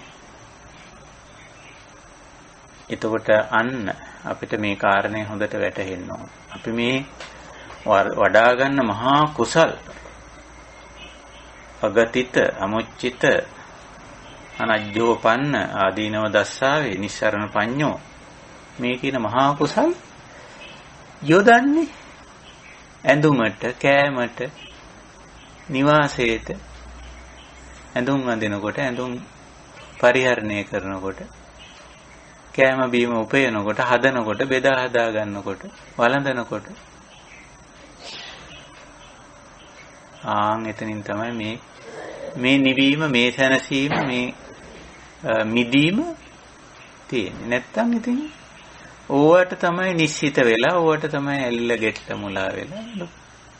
අපි සමහර වෙලාවට ඕවා ඉතින් ওই ධර්ම කාරණා කතා කරනකොට මහා ගැඹුරු විදිහට ඕවා කතා කරනවා. ඔය ධර්ම සාකච්ඡාවලට එහෙම වුන්කන් දෙනකොට අපිට පේනවා මහා ගැඹුරට මේවා කතා කරනවා. මේ මුල් සූත්‍ර විතරක් නෙමෙයි, සමහරවිට අටුවා ටීකාත් අරගෙන අභිධර්මයක් කිට්ටු කරගෙන මහ ගැඹුරු සාකච්ඡාවකට ඇහෙනවා. හැබැයි අර කෑම පිඟානේදී ඇඳුම අඳිනකොට, Taman ඉන්න නවාතැන පරිහරණය කරනකොට අර කියන ලොකු දාර්ශනික ගැඹුරු දේ ඇප්ලයි කරගන්න බෑ සමහර වෙලාවට. එහෙනම් එතන මේ කියන නිවීම සැනසීම නෑ. මේක තියෙන්නේ කනපොන වෙලාවේ, ඇඳුම අඳින වෙලාවේ, ද්‍රව්‍ය භාණ්ඩේ වස්තුව පරිහරණය කරන මොහොතේ, පුද්ගල සම්බන්ධතාවය පවත්වන වෙලාවේ. එතනයි නිවන, එතනයි නිවීම තියෙනවා, එතනයි දැනසීම තියෙනවා, එතනයි මේ අනිශ්චිත ගතිය තියෙනවා. නේ? අන්න ඒක. මේක අපේ ජීවිතේ බලමු. අඩුපාඩු තියෙන්න පුළුවන්. කවුරුවත් අපි දැනට සර්ව සම්පූර්ණයි කියලා හිතන්න එපා. අපේ ජීවිතවල මේ බණ කියන මගේ ජීවිතේ වුණත් මම නිතරම බලනවා. මොකක් හරි අඩුපාඩුවක් තියෙනවාද කියලා සමහර අය මට පෙන්නලත් දෙනවා. මේක අයින්නාද මෙහෙම කරොත් නේද හොඳ. ඉතින් අපි ඒක ගන්නවා. අපි ඒකට අහුම්කම් දෙනවා. අපි ඒකෙදී අනතිමානී වෙනවා. මොකද්ද මේ මානසය මට මේ කියන්නේ? මේක මගේ ජීවිතේ අඩුපාඩුවක්. එහෙම වෙන්න පුළුවන්. තවමත් අපේ නිශ්චිත ගතිය සුළු සුළුෙන් හරි තියෙන්න පුළුවන්. ඉතින් ඒක කඩාගන්න එක, ඒක ඉවත් කරගන්න එක, ඒක අයින් කරගන්නට තමයි අපි මේ උත්සාහ කරන්නේ. ඉතින් ඔන්න ඔය විදිහට මේ අපි දිනදා ජීවිතේ කරන කියන දේවල් ටික මේ බුදු පියාණන් වහන්සේ මේ ආර්ය වංශ ප්‍රතිපදාවේදී අරගත්තේ. ඒකයි. ඉතින් ඒවා නියෝජනය වෙන කරුණු තුනක් ඉස්සර වෙලා කියනවා. චීවර, පිණ්ඩපාත, සේනාසන. ඉතින් තුන්වෙනි කාරණේ සේනාසනය ගැන මම කතා නොකරත් මේ දෙක කතා කරත් ඔයත්තන්ට මේක වැටහෙනවා. අපි කාටත් වැටහෙනවා මේ. ඉතින් ඔන්න ඔය මහා ගුණයට අපි පැමිණෙනවා. ඒ ගුණයට ආවයින් පස්සේ තවත් එකක් කියනවා බුදුරජාණන් වහන්සේ. තායචපන ඊතර පිණ්ඩපාත සන්තුට්ඨ්‍යා නේ වත්තානුක්කංසේති නෝ පරං වම්බේති. අර ගුණයක් වඩා ගත්තනේ. අපි අර බුද්ධ කල්යාණ මිත්‍රය ආශ්‍රය කරගෙන ඒ බුද්ධෝපදේශයට අනුව, ඒ මාර්ගෝපදේශයට අනුව අපිට ගුණයක් වඩා ගන්න. ගුණයක් වඩා ගත්තමත් ඒකත් අගුණයට හේතු වෙන වෙලාවල් තියෙනවනේ. අර හොඳම කෑමක් හදාගෙන ඕක වැඩිපුර කාලා ලෙඩ හදාගන්නේ සමහර. ඒක මම මේ කියන උපමාවක්. ඒ වගේ ಗುಣ වඩාගත්ත ඇත්තෝ සමහර වෙලාවට අත්ුක්කංශනය කරගන්න. තමන් හුවා දක්ව ගන්න, තමන්ව නිකන් මතු කරලා දක්ව ගන්න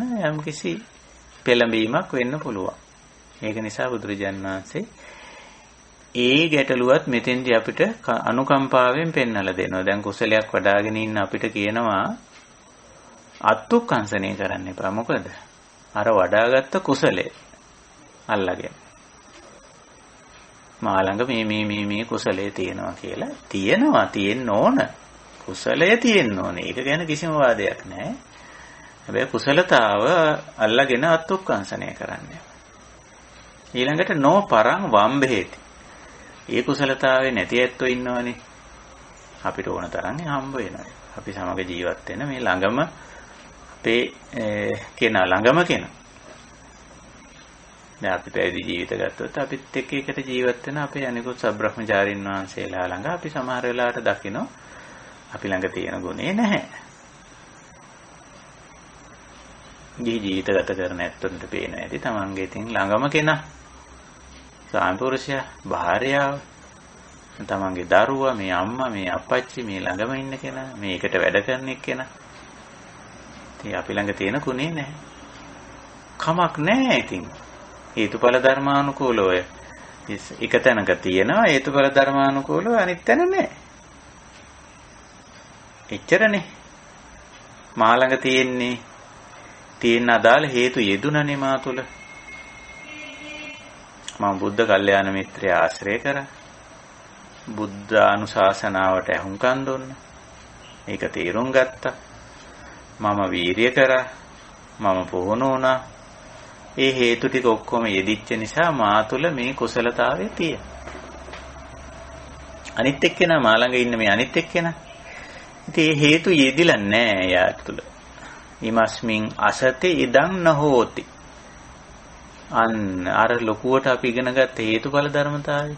අර මහා විශාල ගැඹුරු මහා ලොකු එකක් කියලා. ඉගෙන ගත්තනේ ඒක දැන් දකින්න ඕන. ඉමස්මින් සති ඉදං හෝති ඉමස්මින් අසති ඉදං නහෝති. මේ හේතු නිසා මා තුල තියෙනවා මේ ගුණය මේ කුසලතාවය. මේ හේතු නිසා මේ මා ළඟ ඉන්න අනිත් එක්කෙනා ළඟ මේ ගුණය නැහැ. කුසලතාවය නැහැ. ඉමස්මින් අසති දන්නවා. ඕක අනිත් පැත්තට වෙන්නත් පුළුවන්. මේ හේතු නිසා අනිත් එක්කෙනා ළඟ මේ ගුණය තියෙනවා. මේ හේතු නිසා මා තුල මේ ගුණය නැහැ. අනිත් පැත්තට වෙන්නත් පුළුවන්. ඉතින් ගුණේ නැහැ කියලා ඒක ගැන Taman තුල ඒ ගුණේ නැහැ කියලා Taman නිකන් වම්බනේ කරගන්න. නේ? Taman අවමානයටපත් කරගන්න ඕනේ. ඒ ගුණය ඇති කරගන්න උත්සාහ කරනවා. අනිත් එක්කෙනා ළඟ ඒ ගුණේ නැහැ කියලා එයාව නිකන් පහත් කරලා සලකන්න ඕනෙත් නැහැ. පුළුවන් නම් අපි උදව් කරනවා. අර වන්නවාදී කියලා ගුණයක් අපි ළඟ තියෙනවනේ දැනටමත්. අපි ඉතින් කියලා දෙන්න බලනවා මෙහිමයි මේක මේ ආහාර පාන ගැන ඔච්චර මේ නිකන් දඟලන්න එපා. ඌවට නිකන් පව කුසල් කරගන්න ඕනේ නැහැ. අපි කාට හරි ආහාරයක් හදලා දෙනවා නම් අපි ඒක හොඳට ලස්සනට හදලා ගුණවත් විදියට හදලා හොඳට දෙමු අපි ඒක. වෙන කෙනෙක් හදපු දෙයක් අපි පරිහරණය කරනවා නම් අපි ඕකට කලබල වෙන්නේ නැතුව හදපු එක්කෙනා හොඳට හදලා තිබුණයි කියලා එයාට ඇලෙන්නෙත් නැතුව අඩුපාඩුවක් තිබුණත් ඕක එක්ක ගැටෙන්නෙත් නැතුව අපි ඕක සතුටින් ගමු. බුදුහාමුදුරු එහෙමනේ කියලා තියෙන්නේ. අපිට මඟ පෙන්නලා තියෙන අපේ ශාස්ත්‍රුන් වහන්සේ එහෙමනේ.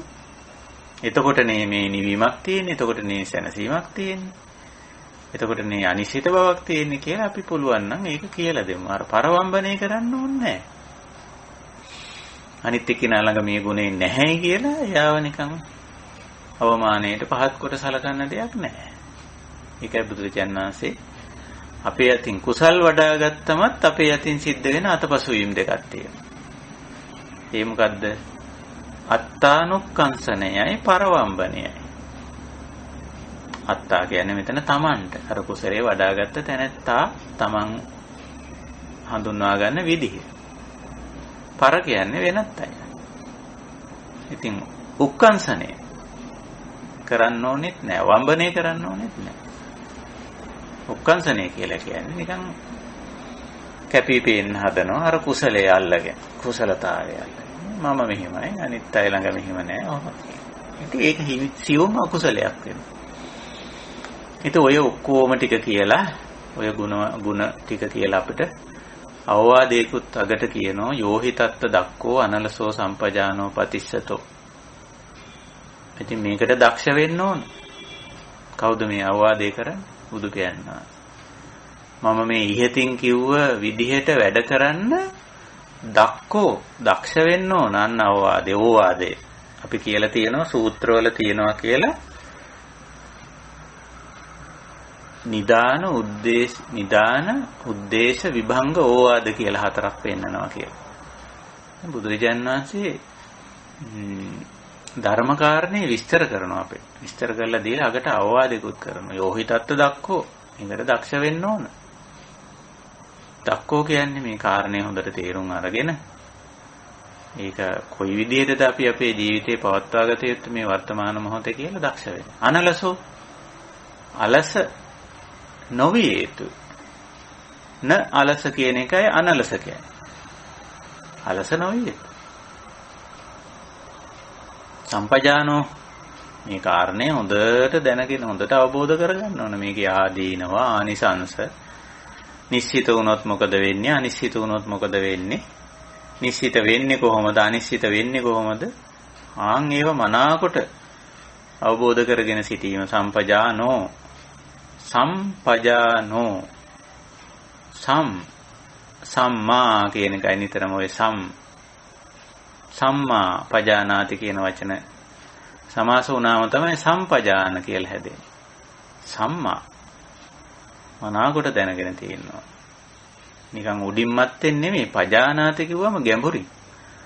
සම්මා පජානෝ සම්පජානෝ බුද්ධාවාදේ හොඳට මේවයි ආදීනවානිසංස දැනගෙන තියෙනවා. සම්පජානෝ පතිස්සතෝ නිතරම ඒ කුසලතාවයේ පවත්වා ගැනීමෙහිලා සිහියත් එක් වෙන්න ඕන. යෝහිතත්ත දක්කෝ අනලසෝ සම්පජානෝ පතිස්සත. අයං උච්චති භික්ඛවේ භික්ඛු පෝරාණේ අග්ගඤ්ඤේ ආර්ය වංශේ තිතෝ. මෙන්න ආර්ය වංශේ පිහිටියා කියලා කියන්නේ ඔන්නෝක. ඒ ඔය විදිහට. ඉතින් බලන්න මේ කාරණා අපි උතන බුදුරජාණන් වහන්සේ කරුණු 3ක් ඉදිරිපත් කරන්නේ. ඊළඟට පුණජ පරං කියලා ඊළඟට දේශනා කරන්නේ ඊතරීතර සේනාසනේන සන්තුට්ඨෝ හෝති කියලානේ. සේනාසනය කියලා කියන්නේ මේ අපි ජීවත් වෙන නවාතැනනේ. නවාතැන කියන එක. ඉතින් නවාතැනක් ගත්තත් සමහර වෙලාවට අපි ඉන්නේ අනුන්ගේ නවාතැනක වෙන්න පුළුවන්. අපි හිතමු කුලියට ඉන්නවා කියලා. එහෙමත් ඉන්නවනේ අපි. අපිම කියලා ගියක් දොරක් හදලා නැහැ. අපි කුලියට ඉන්නේ.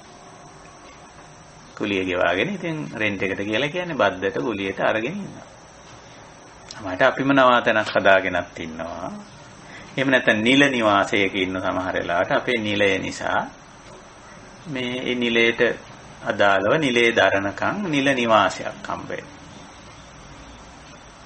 ඊට පස්සේ එහෙම නැත්නම් අපි එදාට විතරක් ආගන්තුකෙක් හැටියට මට අදට විතරක් පොඩ්ඩක් ඉන්න දෙන්න මේ කියලා ඔය බුදුහාමුදුරේ එහෙමනේ. බුදුහාමුදුරන්ට ස්ථිර නවාතැනක් නැහැ. නවාතැනක හිටියෙත් නෑ උන්න. ඒ වෙලෙට ජේතවනාරාමයේ අද ඉන්නෝ නම් අද ඉන්නෝ එච්චරයි.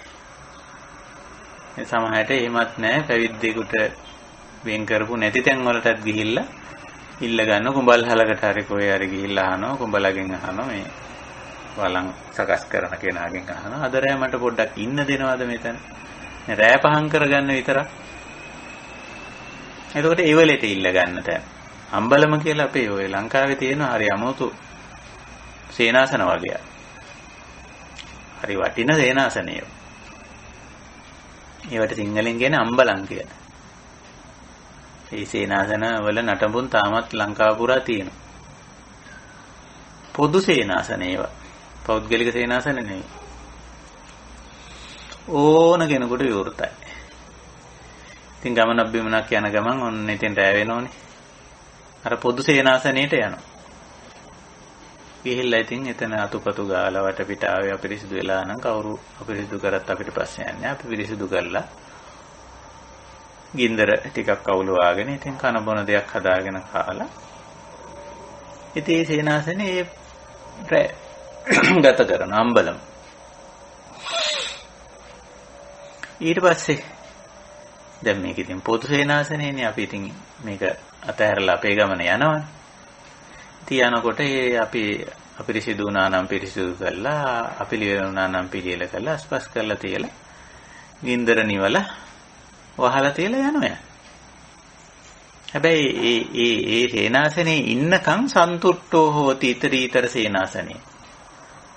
මේ සේනාසනයක් මට ලැබිලා තියෙනවා. ඉතින් මේ දැන් මේ වර්තමාන මොහොතේ ඉන්න අවුවෙන්, පින්නෙන්, වැස්සෙන්, මැසි මදුරු වදුරු වලින් එහෙමනේ ওই සේනාසන ප්‍රත්‍යක්ෂාවේ තියෙන්නේ.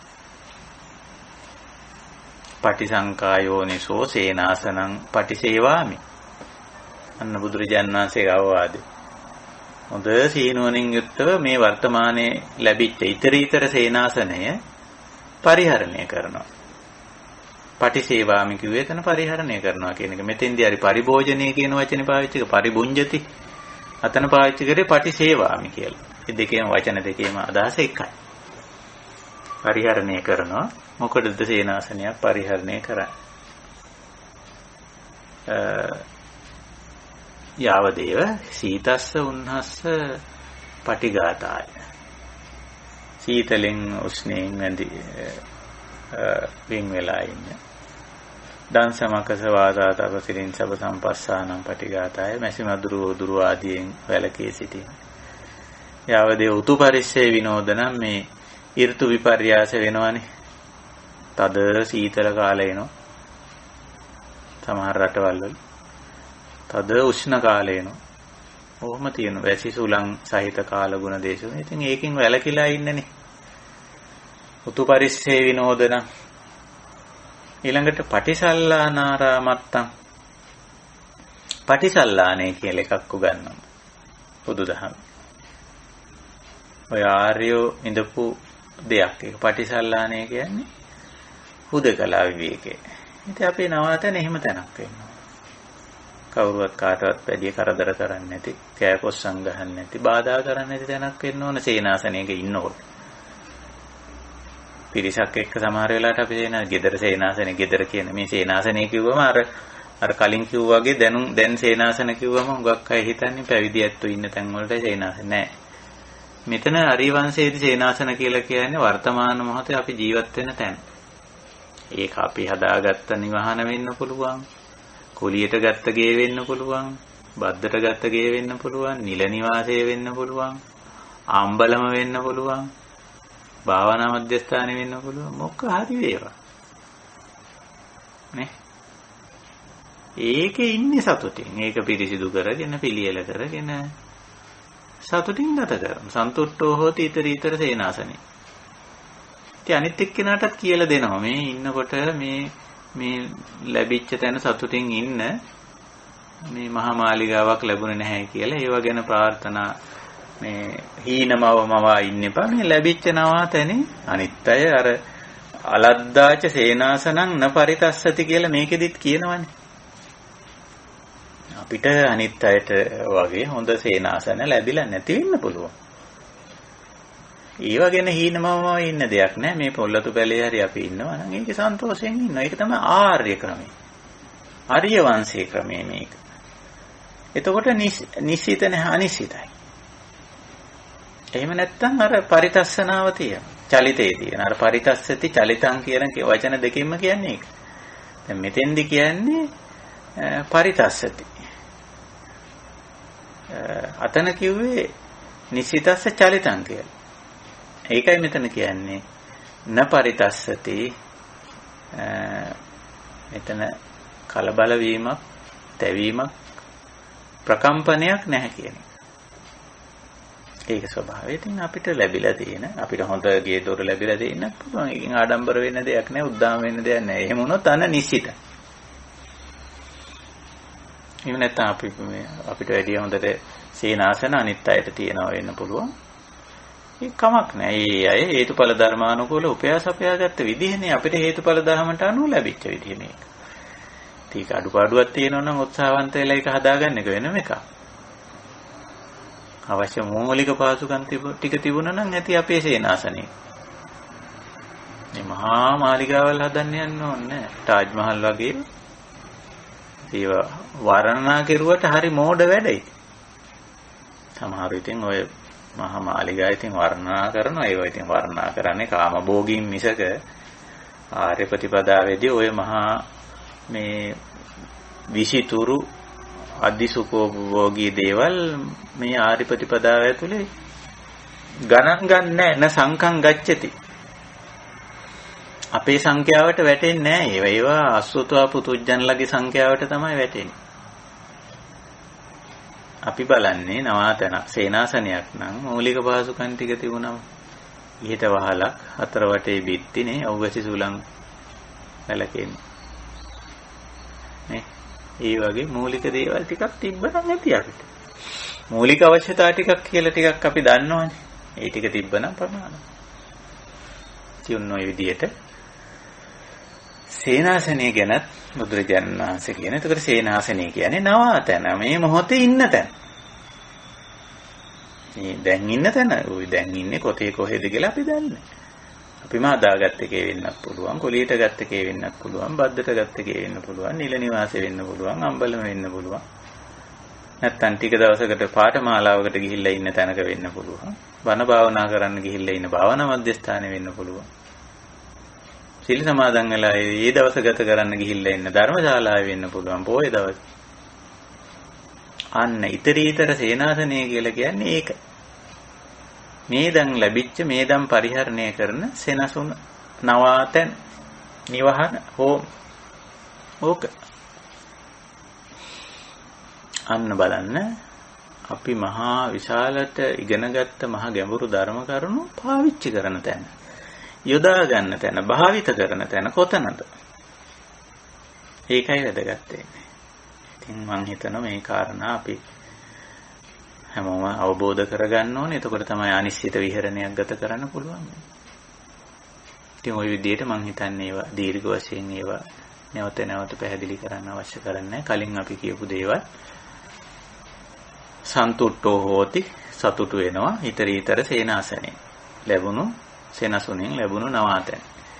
ඊතරීතර සේනාසන සන්තුට්ඨ්‍යාච වන්නවාදී, අර කියපු විදිහටම කලින් විස්තර කර විදිහටම ඒ ලැබිච්ච එකෙන් සතුටු වෙලා ඉන්න එකේ ಗುಣ, ඒකේ වටිනාකම ඉතින් අනිත් අයටත් පොඩ්ඩක් කියලා දෙන්න. නැත්තම් සමහරු ඉන්නවනේ ලැබිච්ච නවාතැන ගැන කිසි සතුටක් නෑ. අනුන්ගේ ගෙවල් දොරවල් දිහා බල බල හුල්ල ඉන්නවා. අපිත් ධර්ම එකක් හදා ගන්න ඕන, මෙහෙම එකක් හදා ගන්න ඕන කිය. ඉතින් නිවීමක් සැනසීමක් නෑනේ. ඉතින් එහෙම අයට කියලා දෙන්න ඕන. මිනිස්සුયો මේ ලැබිච්ච එකෙන් සතුට වෙලා ඉන්න පුරුදු වෙනවා. එහෙම ඒක බොහොම කරුණාවෙන් කියලා දෙන්න ඕන. එහෙම අපි අනිත්‍යයට හුල්ල ඉන්නකොට අපේ නිවනක් නෑනේ, සැනසීමක් නෑනේ. ඒක මේකේ ඉන්න පුරුදු වෙන්න කියලා ඒක කියලා දෙන්න. ඒකයි වන්නවාදී කියන්නේ. නැචානේ සේනාසන හේතුව අනේසනං අපති රූපං ආපජ්ජති. අපිට නිවහනක් හදා ගන්න ඕන එක ඇත්ත. ඒක සකස් කර ගැනීමෙහිලා අපි නොගැලපෙන අයහපත් දේවල්, අයහපත් ප්‍රතිපත්ති වලට යන්නේ නැහැ. ලද්දාච සේනාසනං න පරිතස්සති. ලැබුණු සේනාසනය ගැන බොහොම මේ අලද්දාච සේනාසනං න පරිතස්සති, නොලැබුණු එක ගැන තැවීමක් නැහැ. ලැබුණු එක ලද්දාච සේනාසනං අගදිතෝ අපුංචුතෝ අනජ්ජෝපන්නෝ ආදීනව දස්සාවේ නිස්සරණ පඤ්ඤෝ පරිපුඤ්ජති. ලැබිච්ච එක කොහොම එකක් වුණත් ඒකට ගැති වෙන්නේ නැහැ, මුලා වෙන්නේ නැහැ, බැසගන්නේ නැහැ. මේකේ ආදීනව හොඳට ඇලීමෙන් ගැටීමෙන් මුලාවෙන් සිද්ධ වෙන ආදීනව හොඳට දකිමින් නිස්සරණ පඤ්ඤෝ පරිපුඤ්ජති. ඒ සේනාසනේ පරිභෝජනය කරන්නේ, පරිහරණය කරන්නේ, භාවිතා කරන්නේ නිස්සරණ ප්‍රඥාව. නිස්සරණ ප්‍රඥාව කියන්නේ මේකේ තියෙන යථා ස්වභාවය තේරුම් අරගෙන ඇලෙන්නේ ගැටෙන්නේ මුලා වෙන්නේ නැතුව පරිහරණය කිරීමටයි නිස්සරණ කියලා කියන්නේ. නිස්සරණ ප්‍රඥාව. ඉතින් ওই කුසලතාව වඩා ගත්තම අර අනිත් එකේදී වගේම කියන තායච පනිතරීතර සේනාසන සන්තුට්ඨ්‍ය නේවත්තානුක්ඛංසේති නොපරං වම්බේති. තමන්ගේ කුසලතාවය නිසා තමන් හුවා දක්වන්න, කැපී පෙනෙන්න උත්සාහ කරන්න ඕනේ නැහැ.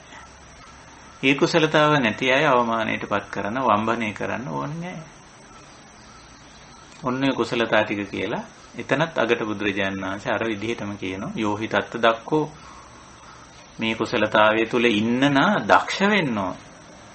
අනලසෝ කම්මැලි වෙන්න බෑ.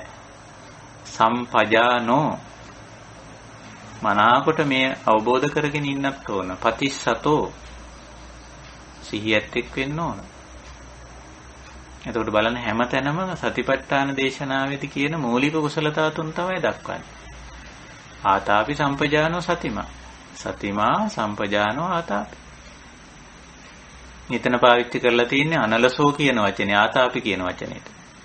සම්පජානෝ කියන වචනේ එහෙමමයි. සතිමා පතිස්සතෝ. මේ කුසලතා තුන අපි නිතරම පවත්වා ගත්තොත් අපිට මේ අනිශ්චිත විහරණය කරන්න පුළුවන්. අරියවංශ ප්‍රතිපදාවේ පිටලා ඉන්න කටයුතු කරන්න පුළුවන්. අයං උච්චති බික්කවේ බිකු පෝරාණයක් ගන්නේ අරියවංශයට. ඉතින් ඔන්න ඔය කාරණා අපි ඊයේ එකක් අද දෙකක් අපි සාකච්ඡා කළා. ඉතිරි හතරවෙනි කාරණේ අද අපි සාකච්ඡා කරන්න නැහැ. භාවනාරාමෝ භාවනාරතෝ කියන කාරණේ ඒක අපි ඉදිරි සාකච්ඡාවකට තියමු. ඉතින් මේ මුල් කාරණා තුනෙන් නියෝජනය වෙන්නේ අපේ සාමාන්‍ය දිවිපැවැත්මට අවශ්‍ය කරන දේ. දැන් ඔතන ওই තුනක් කිව්වට චීවරයි, ඇඳුම්, ඒ වගේම ආහාර සහ නවාතැන් ගැන බුදුරජාණන් වහන්සේ පැහැදිලි කරන්නේ ওই කාරණා තුන සිව්පසයෙන් තුනක් මෙතෙන්දී අරගෙන තියෙනවා. ඉතින් අපිට ওই අනුසාරයෙන් අපි පරිහරණය කරන, පාවිච්චි කරන, භාවිතා කරන බොහෝ දේ තියෙන්න පුළුවන්. අපි දන්නේ කෙනෙක්ගේ ජීවිතේ මොන විදිහේ දේවල් ඇද්ද කියලා.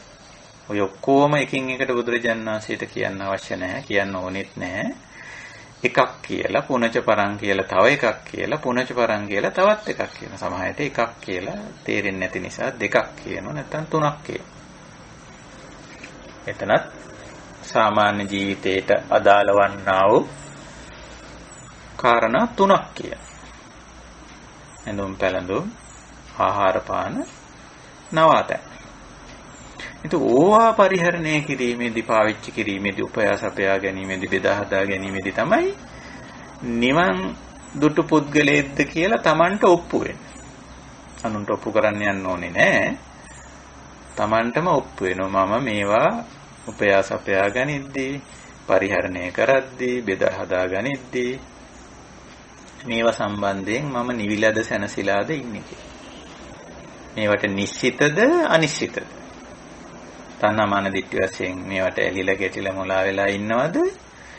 එහෙම නැත්නම් විදර්ශනා ප්‍රඥාවෙන් දැකලා මේවයි නොඇලී නොගැටී නොමුලාවද මම ඉන්නේ කියලා අන්න මමම තම වශයෙන් මේක දැකගත යුතුයි. අන්න ඒකයි මේ අනිශ්චිත විහරණය. හොඳයි අපි ඔය මූලික සාකච්ඡාව අරියවංශ ප්‍රතිපදාවේ දෙවෙනි තුන්වෙනි කාරණා අපි ඔය සාකච්ඡා කළේ. ඉතින් අපි කාල වේලාව මෙතෙන් සිට ඉදිරි කාලේ අපි ගත කරන්නේ ධර්ම සාකච්ඡාවට. ඉතින් අපිට මම විතරක් නෙවෙයි මේ ධම්ම මණ්ඩපේ ඉන්න අපේ කල්යාණ මිත්‍රයන්ට බොහෝ අත්දැකීම්, බොහෝ දැනුම ඇති. මේ ධර්ම මාර්ගයේ ගිහිල්ලා පළපුරුදුකම් ඇති. දැනටමත් මේ අපි කතා කරන දේවල් භාවිත කරන, පරිහරණය කරන විධි ක්‍රම ඇති. අපි මේ කතා කරටත් වැඩිය හොඳ දේවල් සමහර වෙලාවට ඇති. අපිට පුළුවන් ඒව බෙදා හදා ගන්න. බෙදා හදා ගැනීම ආර්ය කල්යාණ මිත්‍ර සමාජයකදී බුදු පියාණන් වහන්සේ උගන්වපු දෙයක්. දැන් තමයි ඔය බදාගෙන කන්න හුඟක් අය පුරුදු කරන්නේ. නෑ බෙදා ගන්න තමයි බුදුරජාණන් වහන්සේ පැහැදිලි කරලා තියෙන්නේ. දේශනා කරලා තියෙන්නේ අපි දන්න කියන දේ, කරන කියන දේ, උපයාස අපයා ගත්ත දේ හැම දෙයක්ම අපිට පුළුවන් බෙදා හදා ගන්න. දන්න කියන දේ කියන්නේ අපි දැනුම. ඒක බෙදා හදා ගන්න පුළුවන්. කරන කියන දේ මං කරන්නේ මෙහෙම. ඔයා කරන්නේ කොහොමද? ඉතින් ඒක බෙදා හදා ගන්න පුළුවන්. මම නම් කරන්නේ මෙහෙමයි. මේ විදිහයි කියලා. කරන කියන විදිහ බෙදා හදා ගන්න පුළුවන්. උපයාස අපයා ගත්ත දේ ඒත් පුළුවන්. මට මෙහෙම දෙයක් තියෙනවා. ඔයාට තියෙනවද? මන් ටිකක් දෙන්නද? පුළුවන්. බෙදා හදා ගන්න පුළුවන්. නිවීම සැනසීම පවා අන්තිමට ගිහිල්ලා මම මෙහෙම නිවිලා ඉන්නේ සැනසීලා ඉන්නේ. ඔයාට කොහොමද? නිවීමක් සැනසීමක් තියනවද? සතුටෙන්ද ඉන්නේ? මොන හරි අපහසුතාවයක් ගැටලුවක් තියනවද? තමන්ගේ නිවීම සැනසීම අනිත් එක්කෙනා එක බෙදා හදා ගන්න පුළුවන්. මේ විදිහට ආර්ය ප්‍රතිපදාව තුල නැත්නම් මේ අපේ කල්යාණ මිත්‍ර සමාජය තුල මේ හැම දෙයක්ම පුළුවන් උපරිමේ මේ බෙදා හදාගත්ත හැකි. ඒකයි ස්වභාවය. ඉතින් අපි එහෙනම් ධර්ම සාකච්ඡාවට යමු වෙනවා මෙතෙන් සිට. අපේ අත්දැකීම් බෙදා හදා ගන්නත්, ඒ වගේම දහම් ගැටලු මොනවා හරි තියෙනවා නම් ඒවා ඉදිරිපත් කරන්න, සාකච්ඡා කරන්න. ඒ සඳහාත් අපි මෙතෙන් සිට කාලය ගන්නවා. හොඳයි. ඒ සඳහා අවස්ථාව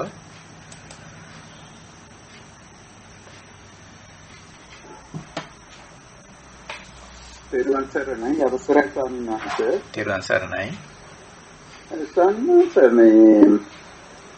ඔය දැන් අර සිව්පසයෙන් බේසජ්ජේ විතරක් ඔය ආර්ය වංශව ප්‍රතිපදාවට අයිති වෙන්න නිකන් මට හිතුනේ මේ ඒකට රතියක් නැති හින්දාද කියලා. මේ ඒක ගැනයි මට පොඩ්ඩක් ඔය මන් දන්නවා ඊගාව ගමනයි අපි භාවනාව ගැන කතා කරන්නේ. මේක පොඩි කෙටි ප්‍රශ්නයක්. ස්වාමීන් වහන්සේ දැන් ත්‍රිපිටකයේ කීප තැනකම භාවනාව කිව්වම සත්බොධ්‍යංග වැඩිම ගැනනේ සඳහන් වෙන්නේ. මෙතනත් ඒ වගේ අර්ථයෙන් දීලා තියෙන කියලා පොඩ්ඩක් පැහැදිලි කරලා දෙන්න ස්වාමීන් වහන්සේ. පෙරුවන් සරණයි. මාත් කරුණු දෙකක් ඉදිරිපත් කරා. එකක් තමයි අර හතරවෙනි පසය, සිව්පසයෙන් සිව්වැනි පසය. ඒ කියන්නේ ගිලානප්පච්චේ බේසජ්ජ පරික්කාර කියලා කොටසක් තියෙනවා. හතරවෙනි එක. ඒක ටිකක් හරි පුළුල්. ඒක ඇයි මෙතෙන්ට ඇතුළත් නැත්තේ කියලා. ඇත්තටම ওই කාරණේ මම ටිකක් අපේ වැඩිහිටි ස්වාමීන් වහන්සේ කෙනෙක් එක්ක මටත් ওই ගැටලුව ආවා මේ අරියවංශ ප්‍රතිපදාව මුලින්ම මම මේ සූත්‍රයේ කියපු අවස්ථාවේ මටත් ඒ ගැටලුව ආවා. මම ඒක දන්න කියන මගේ වැඩිහිටි ගුරු ස්වාමීන් වහන්සේ කෙනෙක් එක්ක සාකච්ඡා කරපුවා. උන්වහන්සේ කිව්වා මේ බේසජ්ජ පරික්කාර එතන තියෙනෝනේ ගිලානපච්චේ බේසජ්ජ පරික්කාර කියලා එකක්. ඉතින් උන්වහන්සේ මට උත්තර දෙකක් දුන්නා. මම ඒ උත්තර දෙක මම ඔයත්තන්ට කියන්නම්. එකක් තමයි උන්වහන්සේ කිව්වා එක පැත්තකින් අපිට හිතා ගන්න ඕනේ කිව්වා බුදුරජාණන් වහන්සේ එකක් කිව්වම දෙකක් තුනක් කිව්වම ඉතිරි ඒවත් ඒ අනුසාරයෙන් තේරුම් ගන්න ඕනේ කියලා. ඒක නිසා ගිලානපච්චේ බේසජ්ජ පරික්කාර ඇතුලේ ගොඩාක් දේවල් තියෙනෝනේ. එතන තියෙන ගිලානපච්චේ තියෙනවා, බේසජ්ජ තියෙනවා, පරික්කාර තියෙනවා. මේ හතරවෙනි ප්‍රත්‍යයේ හතරවෙනි ප්‍රත්‍යය ඇතුලේ ගොඩාක් දේවල් අන්තර්ගතයි. හතරවෙනි එක එකක් හැටියට තිබ්බට ගිලානපච්චේ තියෙනවා, බේසජ්ජ තියෙනවා, පරික්කාර තියෙනවා. එතෙන් ගිලානපච්චේ කිව්වම ඒකත් හරි සංකීර්ණයි. ඒ ගොඩාක් ගිලානපච්චේ වර්ග තියෙනවා. බේසජ්ජ කිව්වමත් ඒකත් අප්‍රමාණයි. පරික්කාර කියලා කියන්නේ මේ ජීවිත පැවැත්මට උවමනා කරන පිළිකර, උපකාරක භාණ්ඩ හා සේවා. ඒවත් හරි සංකීර්ණයි. එතකොට අර 1 2 3 ඇතුලේ ප්‍රතිපදාව කියලා තියෙනෝනේ. චීවරයට කියෙව්වා, පිණ්ඩපාතයට කිව්වා, සේනාසනයට කිව්වා. එහෙනම් ගිලානපච්චේටත් ඒ අනුසාරයෙන් ගන්න කියලා ගන්න ඕනේ කියලා උන්වහන්සේ එක විදියට එක ක්‍රමයක් කිව්වා. ඊළඟට කිව්වා හැබැයි මේකේ බේසජ්ජ කියන එක ඊතරීතර කරන්න බෑ කියලා. බේසජ්ජ කියන්නේ ලෙඩට දෙන බෙහෙතටනේ. එතකොට බෙහෙත ලැබෙන බෙහෙතකින් කටයුතු කරන්න බෑ කියලා. අපි හිතමු වෛද්‍යවරයා බෙහෙතක් නියම කරොත් අපි ඒක ගන්න ඕනනේ. ඔය ලැබෙන බෙහෙතකින් ජීවත් වෙනවයි ලැබෙන බෙහෙතකින් කටයුතු කරනවයි කියලා බෑනේ. ඒක නිසා ඒක අත්හැරියා කියන අදහසකුත් මෙතෙන්දී ප්‍රකාශ කරා.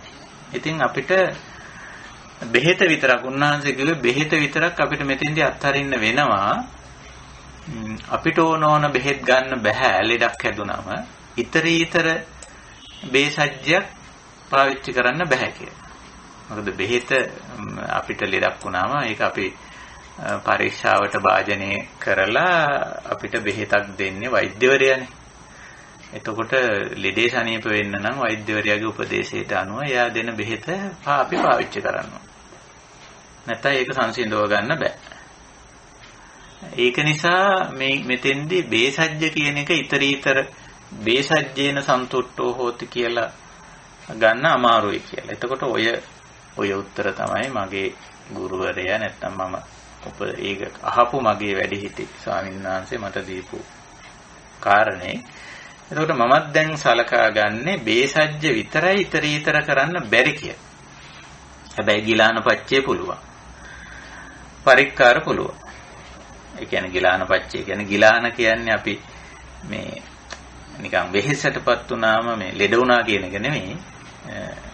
දැන් අපි ටිකක් ආහාරයට අමතරව අපි ගිලානපච්චයක් ගන්න ඕනේ. වෙහෙසටපත් වුණාම අපි වතුර ටිකක් බොනවා, තේ එකක් බොනවා, තව මොන හරි දෙයක්. එතකොට ඒකත් අපිට ඊතරීතර මේ මොහොතේ ලැබිච්ච එකෙන් සතුට වෙලා ඉන්න පුළුවන්. ඊළඟට පරිස්කාර කියලා කියන්නේ භාණ්ඩ හා සේවා.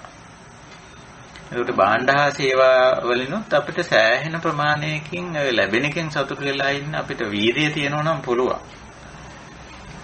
හැබැයි බේසජ්ජේ විතරක් එහෙම බැහැයි කියන එක තමයි අදහස. මොකද අපිට ඕන ලැබුණු බෙහෙතකින් කටයුතු කරොත් එහෙම ඒක ගැටලුවක් වෙනවා කියලා මට හිතේ.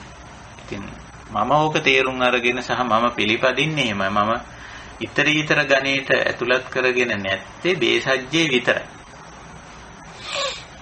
එතකොට මම ඒක පවරන්නේ වෛද්‍යවරයාට නිතරම. වෛද්‍යවරයා මේ මොහොතේ මට කිව්වොත් ස්වාමීන් වහන්සේ මේ බෙහෙතයි පාවිච්චි කරන්න ඕන. ඔබ වහන්සේ පාවිච්චි කරේ මෙච්චර කාලයක් මේක වුණාට දැන් මේක බෑ. මේක වෙනස් කරන්න මේක එතකොට මම එකඟ වෙන්න වෙනවනේ. එතකොට මට ලැබුණේ මේකයි මම තියෙන්නේ මේකයි කියලා බෑ. ඒ විදිහට. ඒ කාරණේ එහෙම. අනිත් පැත්තටත් ඒකේ අදහස් ඉදිරිපත් කරත හැකි. දෙවෙනිව මහත්ය අහපු කාරණේ වෙන්නේ මේ භාවනාරාමෝ භාවනා කියන තැන හුඟක් තැන්වල ඇත්ත වශයෙන්ම උදාහරණේ හැටියට දක්වලා තියෙන කුසල් වැඩිමනේ. එතකොට මෙතෙන්දී වෙන තැන්වල මහත්ය කියන වගේ බොහෝ වෙලාවට සත්පුජ්ජංග දක්වලා තියෙනවා. දැන් උදාහරණයක් ඇටියට මේ සබ්බාසව සූත්‍රයේදී භාවනා කියන එක විස්තර කරන තැනනේ. එතෙන්දී කියන්නේ මේ සප්තබොජ්ජංග පිළිබඳව. හැබැයි මෙතෙන්දී එහෙම නම් කිරීමක් කරලා නැහැ. භාවනාරාමෝ භාවනාරතෝ පහනාරාම පහනරතෝ කියන කාරණාවලට භාවනා කියන වචනෙට එහෙම නම් කිරීමක් කරලා නැහැ. ඒක වෙනත් තැන්වල තියෙන නිසා වෙන්නේ නැති. ඒක භාවනා කරනවා කියන එකෙන් අදහස් කරන්නේ. අපි ඒක ඉදිරි සාකච්ඡාවේදී ටිකක් පුළුල්ව කතා කරමු. ඉතින් මෙතනත් අදහස් වෙන්නේ කුසල් වැඩිම තමයි. මෙතන කුසල් වැඩිම විතරක් නෙවෙයි අකුසල් ගෙවීම කියන දෙක එකත් සඳහන් වෙනවා. මොකද පහන කියන වචනේත් තියෙනවනේ. භාවනා විතරක් නෙවෙයි. හතරවෙනි ආර්ය වංශ ප්‍රතිපදාව හැටියට දක්වලා තියෙන එක. ඉතින් ඒක වෙනත් තැන්වල පරයාය වශයෙන් දේශනා වෙලා තියෙන නිසා මෙතන ඒකේ කරුණ දක්වලා නැහැ. භාවනා කිව්වා මොකද්ද වඩන්නේ? පහන කිව්වා මොකද්ද දුරු කරන්නේ කියලා ඒ කාරණේ දක්වලා නැති වුණාට ඒක වෙනත් තැන්වල දේශනා වෙලා තියෙන නිසා අපිට ඒ වෙනත් තැන් වලින් ඒක ගත හැකි මෙතෙන්ට. මොකද්ද භාවනා කියන්නේ? මොකද්ද පහන කියන්නේ කියලා. අපි ඒක ඉදිරි අවස්ථාවේ ගමු. එහෙම හොඳයිනේ. ඉතාලි ස්වාමීන් වහන්සේ ඔබ වහන්සේගේ දෙපාණන් පුණ්‍යානුමෝදනා කරමු. තෙරුවන් සරණයි. තෙරුවන් සරණයි.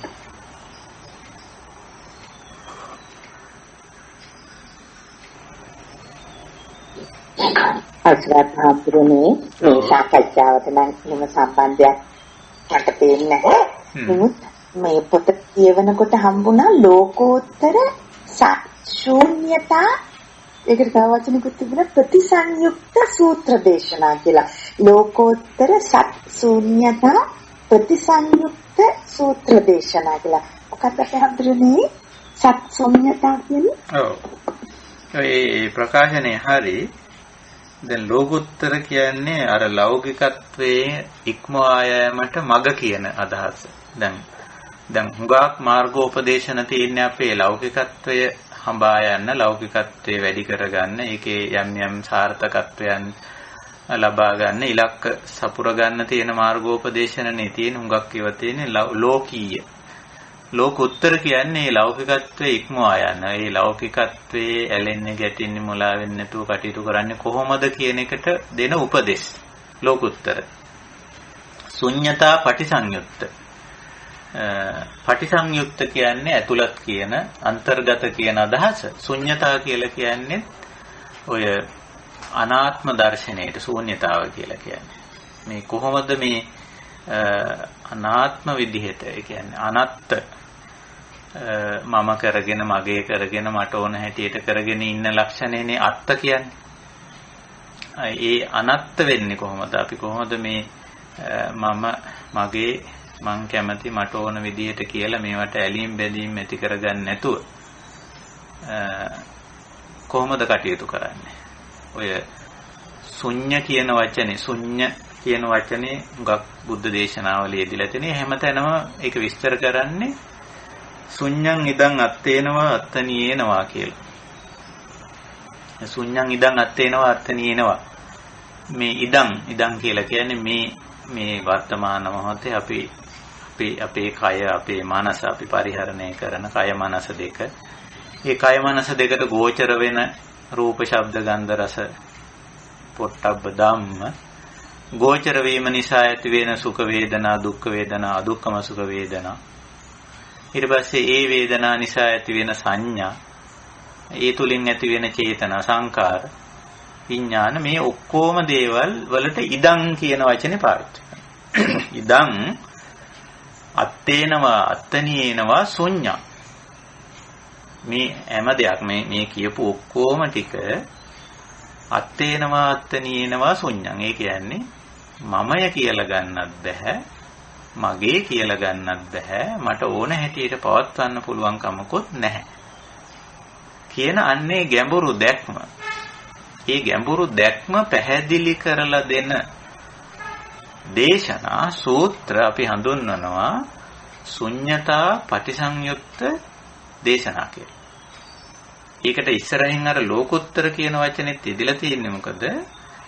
ඒ ලෞකිකත්වයේ ඉක්මවන්න ඒක උපකාරී වෙනවා. අර මමත්වයෙන් නොගෙන ඔය කියපු දේවල් ටික මම ඔය සියල්ලම කෙටි කරලා කිව්වේ ඒ හැම දෙයක්ම ඉදන් මේ හැම දෙයක්ම මමත්වයෙන් මමය මගේ මට ඕන හැටියට පවත්වාගත නොහැකිය කියන කාරණේ හොඳට පැහැදිලි කරලා දෙන තේරුම් කරලා දෙන අවබෝධ කරලා දෙන ගැඹුරු දේශනා තියෙනවා. ඔය කන්ද සංයුත්තේ ආයතන පිළිබඳ කන්ද පිළිබඳ නාම රූප පිළිබඳ ඒවයි භාවිතය පිළිබඳ අනිත්‍ය බව අනාත්ම බව විපරිණාමය සමුදය වය පටිච්ච සමුප්පන්නතාව මේ වගේ ගැඹුරු දේශනා. ඒවට කියන්නේ ශුන්‍යතා පටිසංයුක්ත දේශනා කියලා. ඒකයි එතන කිව්වේ. ඒක අපේ සාකච්ඡාවට අදාළයි. ඉතින් ඒ ගැඹුරු දේශනා ගැඹුරු කියන්නේ ඇත්තටම මේ යථා ස්වභාවයේ යථාර්ථය ප්‍රකට කරන දේශනා. ශුන්‍යතා පටිසංයුක්ත. ඒවා දේශනා කරද්දිත් බුදුරජාන් වහන්සේ ඒක තැනකදී දේශනා කළා තියෙනවා මේ අනාගතයේ මේ ශුන්‍යතා පටිසංයුක්ත දේශනා කරනකොට මේ හුඟ දෙනෙක් නසුස්සූසන්ති නසෝතං ඕදහන්ති න අඤ්ඤා චිත්තං උපට්ඨපෙන්ති කියලා. ඒවා අහන්න කම්මැලි. අර ලෞකික දේවල් ගැන කියනකොට හරි ආසාවෙන් කැමැත්තෙන් කන් දීගෙන ඉන්නවා. සුස්සූසන්ති ඒවට.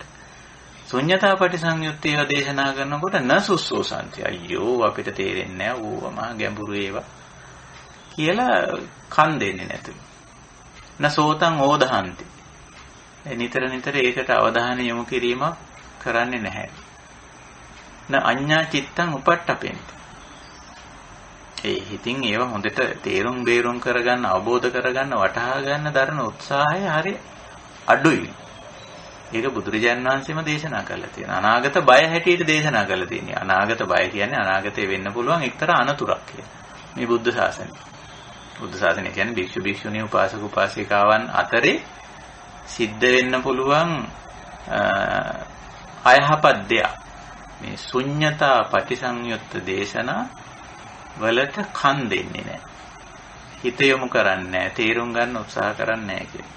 මම මේක අතිරේක වශයෙන් කිව්වේ. ඉතින් ශුන්‍යතා පටිසංයුක්ත දේශනා කියන්නේ ඔන්න ඕවා. අර ගැඹුරු යථාර්ථය පැහැදිලි කරන දේශනා. අපිට නොඇලී නොගැටී නොමුලාව ඉන්න කොහොමද ඒක අවබෝධ කරගන්නේ, කොහොමද එවැනි ජීවිතයක් ගත කරන්නේ කියලා ඒකට දෙන උපදෙස් ඇතුළත් යථාර්ථයට වඩා සමීප ලෞකිකත්වයට නෙමෙයි ලෞකිකත්වයේ ඉක්මවා යන්න උදව් වෙන උපකාරී වෙන දේශනා. පැහැදිලියක් හඳුරන්නේ තාම හොඳින් පැහැදිලි නානාගත වියක් දැනන හඳුරන්නේ වාහේට පාද නමස්කාර කොට පින්නන වඩා සත් ස්වාමීන් වහන්සේ නිපාණය සඳහා ආයු සංස්කාරය අතහැරිය යුත්තේ සිහියෙන් සිටින විට කියලා අපි හිතා කතා කරන්නේ. ඔව්. ඒතර අන්න සමහරක් ඇත්තෝ මේ මිය යනවනේ නිින්දෙදිම. ඒ වගේ ඒක කොහොමද ඒක පැහැදිලි කරන්නේ? ඒක අර දැන් අපි අර ඒ වගේ අවස්ථාවක් ගත්තොත් තමයි අපි ඒක කිව්වේ. දැන් අපි ලෙඩ රෝග වලකට නැත්නම් ඇක්සිඩන්ට් එකකටපත් වෙලා අපේ ශරීරය මේ බිඳ වැටිලා ඒක අපිට තවදුරටත් ගෙනියන්න බැරි මට්ටමට වැටෙනවානේ සමහර වෙලාවට. එතකොට අපි මේ වෙලාවේ ඒ පිළිබඳව දරන උත්සාහය අත්හැරීම. හැබැයි අපි දැන් නිින්දට යනවා. නිින්දෙදි අපිට ප්‍රශ්නයක් නැහැ. නිින්දෙදි මිය යාම පිළිබඳ ගැටලුවක් නැහැ. ආදීකට. එහෙම වෙන්නත් පුළුවන්. නමුත් අපි හැම මොහොතෙම ඉන්නේ මේක අතහැරලා. කියන්නේ මේ ශරීරය අපිට උදව්කාරකයක් තමයි. මේක අපිට වැඩ කටයුතු කරගන්න යන්ත්‍රයක් විදිහට මේක සෑහෙන සහයෝගයක් අපිට තියෙනවා. නමුත් මේ යන්ත්‍රය ඕනෑම වෙලාවක දැන් අපි නිින්දට යනකොට උනත් මේ නිින්දෙදි යන්ත්‍රය ඇන හිටින්න පුළුවන්. මේ මැෂින් එක.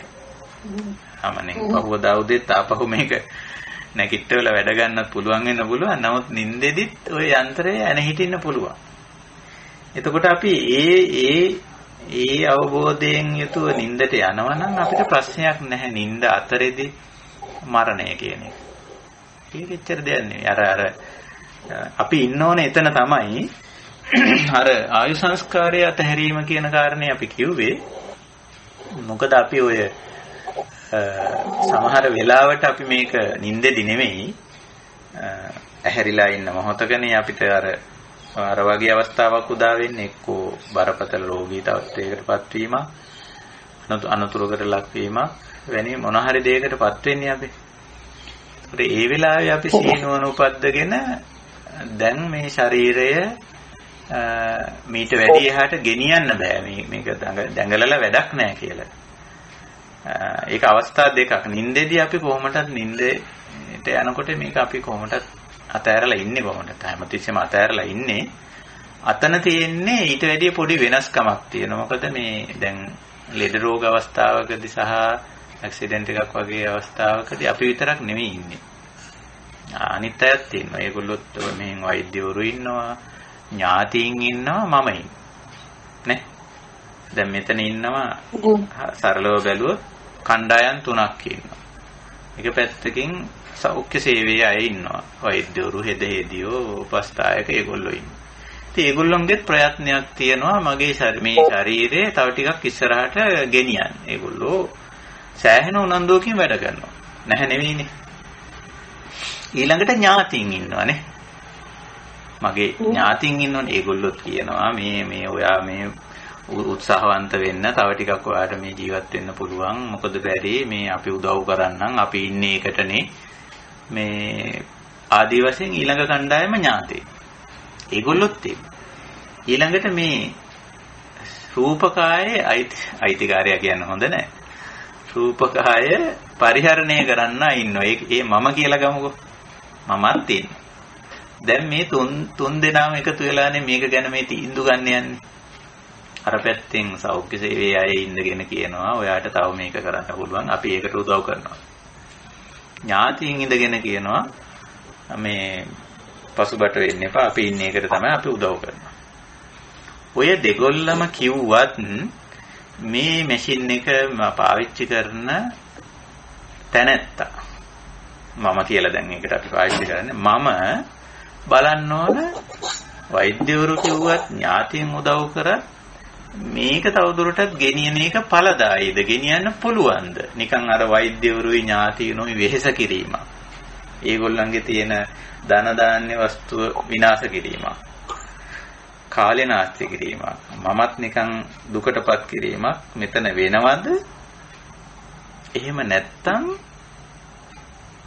මේ ඔක්කොමලා නිදහස් කරලා මමත් මේකෙන් නිදහස් වෙන්න අවස්ථාව දැන් ඇවිල්ලාද කියලා.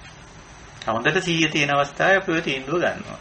අර නින්දෙදී ඔය කවුරුවක්වත් නැහැ. දොස්තරලත් නැහැ. ඥාතිනුත් නැහැ. මමත් නැහැ. මං කලින්ම අතහැරලා තියෙන්නේ ඒක නින්දෙදී ගියපු දෙයක්. ඒක ප්‍රශ්නයක් නැහැ. හැබැයි අර වෙලාවේ මේ 3 දෙනෙක් මෙතන ඉන්නවා මේ වැඩේ පොරේට බහැලා ඉන්නේ. සෞඛ්‍ය සේවාවේ ඉන්නෝ ඥාතීන් ඉන්නෝ මේ රූපකාය පරිහරණය කරන එක්කෙනා ඉන්නවා. ඉතින් අර දෙගොල්ලන්ගේ තීන්දුව විවිධ වෙන්න පුළුවන්. වෛද්‍යවරු විවිධ නිර්දේශ කරනවා වෙන්න පුළුවන් සෞඛ්‍ය සේවාව ඇතුලේ. ඥාතීන් විවිධ උත්සාහයන් දරනවා වෙන්න පුළුවන්. හැබැයි මේ දෙකම මේ කෘතවේදීව සලකලා නමුත් ඒගොල්ලන්ට උපේක්ෂාවෙන් කියලා ඕගොල්ලෝ කරන දෙයක් කරන්න. නමුත් මම මේක අතහැරිනවා. මම දන්නවා මේක මින් එහාට ගෙනියන්න බෑ කියලා. නේ? එතෙන්ට එන්න අපිට ශක්තිය තියෙන්න ඕනේ. එතෙන්ට එන්න සිද්ධ වෙනවා. අපිට නින්දෙදි ප්‍රශ්නයක් නෑ. නින්දෙදි අපි කොහොමදත් මේක අතහැරලා තියෙන. නින්දෙදි ඔය තුන්ගොල්ලම සටනක නෑ. සෞඛ්‍ය සේවයේ කට්ටියක් නෑ. ඥාතියනොත් නෑ.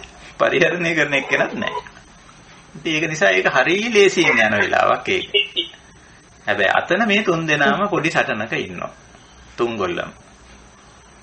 ඉතින් එතෙන්දි තමයි මේ තීන්දුව ගන්න ඕන වෛද්‍යවරුව ඥාතීන්වත් නෙවෙයි ආර්ය ශ්‍රාවකයා මම. ඉතින් ඒක අපිට ගන්න පුළුවන්. නේ? ඒ පැහැදිලි හම්බුනේ සිත් වෙනවා.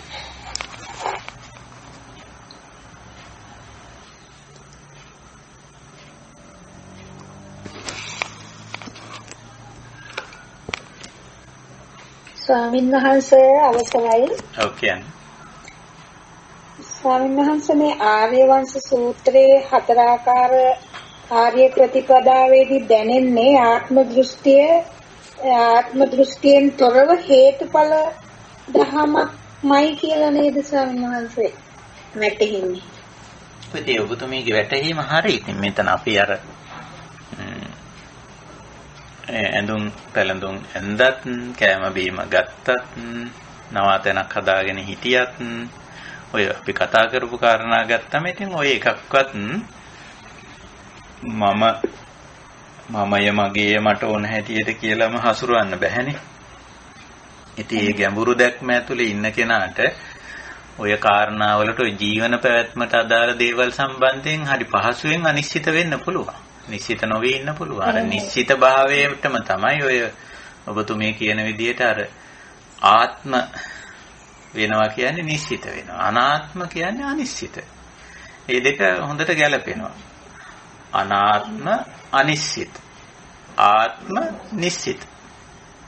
අර මමය මගේ මට ඕන හැටියට තියෙන්න ඕනේ මං කැමති විදිහට තියෙන්න ඕනේ ආදී වශයෙන් වෙනකොට එතන නිශ්චිත වෙලා ආත්ම වෙලා.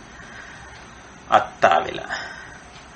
නෑ අපි තේරුම් ගන්නවා මේ ජීවන පැවැත්මට අදාළ මේ බුදු පියාණන් වහන්සේ පෙන්නලා දෙන මේ හැම දෙයක්ම මේ චීවර පිණ්ඩපාත සේනාසන ගිලාන ප්‍රත්‍ය කියලා උන්වහන්සේ මේක 4ට බෙදලා අපිට දුන්නට ඉතින් ওই 4ට දාන බොහෝ දේවල් අපි පරිහරණය කරන. මේ හැම එකක්ම පරිහරණය කරද්දී උපයද්දී බෙදා හදා ගනිද්දී අපි තේරුම් ගන්නවා මේවා අනත්තා.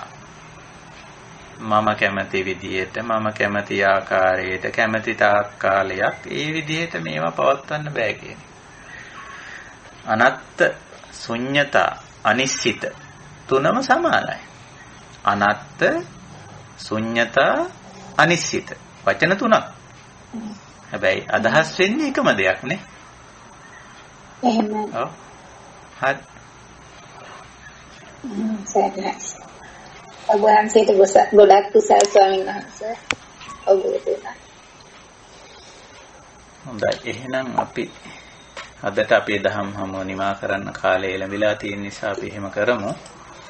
ඉතින් අනිශ්චිත විහරණය ගැන තවත් අපි ඉස්සරහට මේ අරිවංශ දේශනාවත් තවත් ටිකක් ඉතිරි වෙලා තියෙන නිසා අපි ඒකත් සාකච්ඡා කරනවා. අපි නැවත හෙට නෙවෙයි අනිද්දා. අද 13 ඒ කියන්නේ 15 වෙනිදා අපි මුණ ගැහෙනවා. මේ විදිහට මේ වෙලාවට මේ අදහසක් තියාගෙන අද අපේ දහම් හමුව නිමා කරනවා. ඉතින් වෙනද වගේ මේ දහම් හමුවට අපේ සුපුරුදු කල්යාණ මිත්‍ර පිරිස එකතු වුණා. ඉතින් අපි මේවා බෙදා හදාගමු පුළුවන් තරම් අනිත් පැත්තන්ටත් මේවට කනට යොමු වෙන්න අවස්ථාව සලසන්න පුළුවන් නම් හුඟක් හොඳයි. අපිත් ඉතින් ඒව පුළුවන් විදිහට ඒව කරනවා. මේවයි අන්තර්ජාලගත වෙන නිසා මේවයි ලින්ක්ස් එහෙම අපිට යවන්න පුළුවන් අනිත් අයට ශ්‍රවණය කරන්න කියලා. ඒක අපි කල්යාණ මිත්‍රත්වයෙන් කරන දෙයක්. ඒ විදිහට අපි මේව බෙදා හදාගමු. මේ නිස්සරණ පඤ්ඤෝ පරිබුඤ්ජති කියලා දෙයක් මේ ආර්ය වංශ ප්‍රතිපදාවේදීම අපි ඉගෙන ගත්තා. නිස්සරණ ප්‍රඥාවෙන් අපි මේවා බෙදා හදාගෙන පරිභෝජනය කරමු මේ ධර්මයේ පවා. ඉතින් අපි ඒ තුල අපි පුරුදු පුහුණු වෙන්නේ අනිශ්චිත විහරණයමයි, නිවුණු සැනසුණු ජීවිතයමයි මේ අපි පවත්ව ගන්න. ඒ සඳහා උත්සාහ කරමු, වැඩ වෑයම් කරමු. අඩුපාඩු තියෙනවා නම් කවුරුවත් ඒව ගැන පසුතැවෙන්න එපා. අඩුපාඩුව නිතරම දකින්න, දැකලා ඒක සකස් කරගන්න එක තමයි මේ බුදුහාමුදුරන් දේශනා කරපු ප්‍රතිපදාවේ ස්වરૂපය. ආයති සංවරේ පිහිටනවා කියලා අපි ඒකට කියන්නේ. ඉතින් අපි එහෙම උත්සාහ කරමු. එහෙම කරොත් අපේ මේ ආර්ය ජීවිතේ පවත්වාගෙන යන එක අපහසු නෑ. කොහේ හිටියත් මොන වටපිටාවක් ඇති වෙලා තිබුණත් ජීවිතේ අමාරු නෑ. අපහසු නෑ. හොඳට අවබෝධ කරගත්තොත් පුළුවන්. එහෙමනම් අපි අද දහම් හමුවත් නිමා කරනවා. මේ දහම් හමු වෙනොත් අපි එකතු කරගත්ත, රැස් කරගත්ත, අවබෝධ කරගත්ත මේ ධර්ම අවබෝධේ මේ ජීවිතයේදීම පරම ශාන්ත නිර්වාණ ධර්මයේ සාක්ෂාත් කරගන්නට අපි හැම දිනාටම ශක්තියක් කරගමු, ධෛර්යයක් කරගමු, මාර්ගෝපදේශනයක් කරගමු. ඒ අදිෂ්ඨානය අපි ඇති කරගමු. ඒසේම සිද්ධ කරනවා කියන උතුම් අදිෂ්ඨානයෙන්, උතුම් පරමාර්ථයෙන් අපි අද අපේ සදහම් හමුව නිමා කරනවා. හැම දිනාටම තෙරුවන් සරණයි.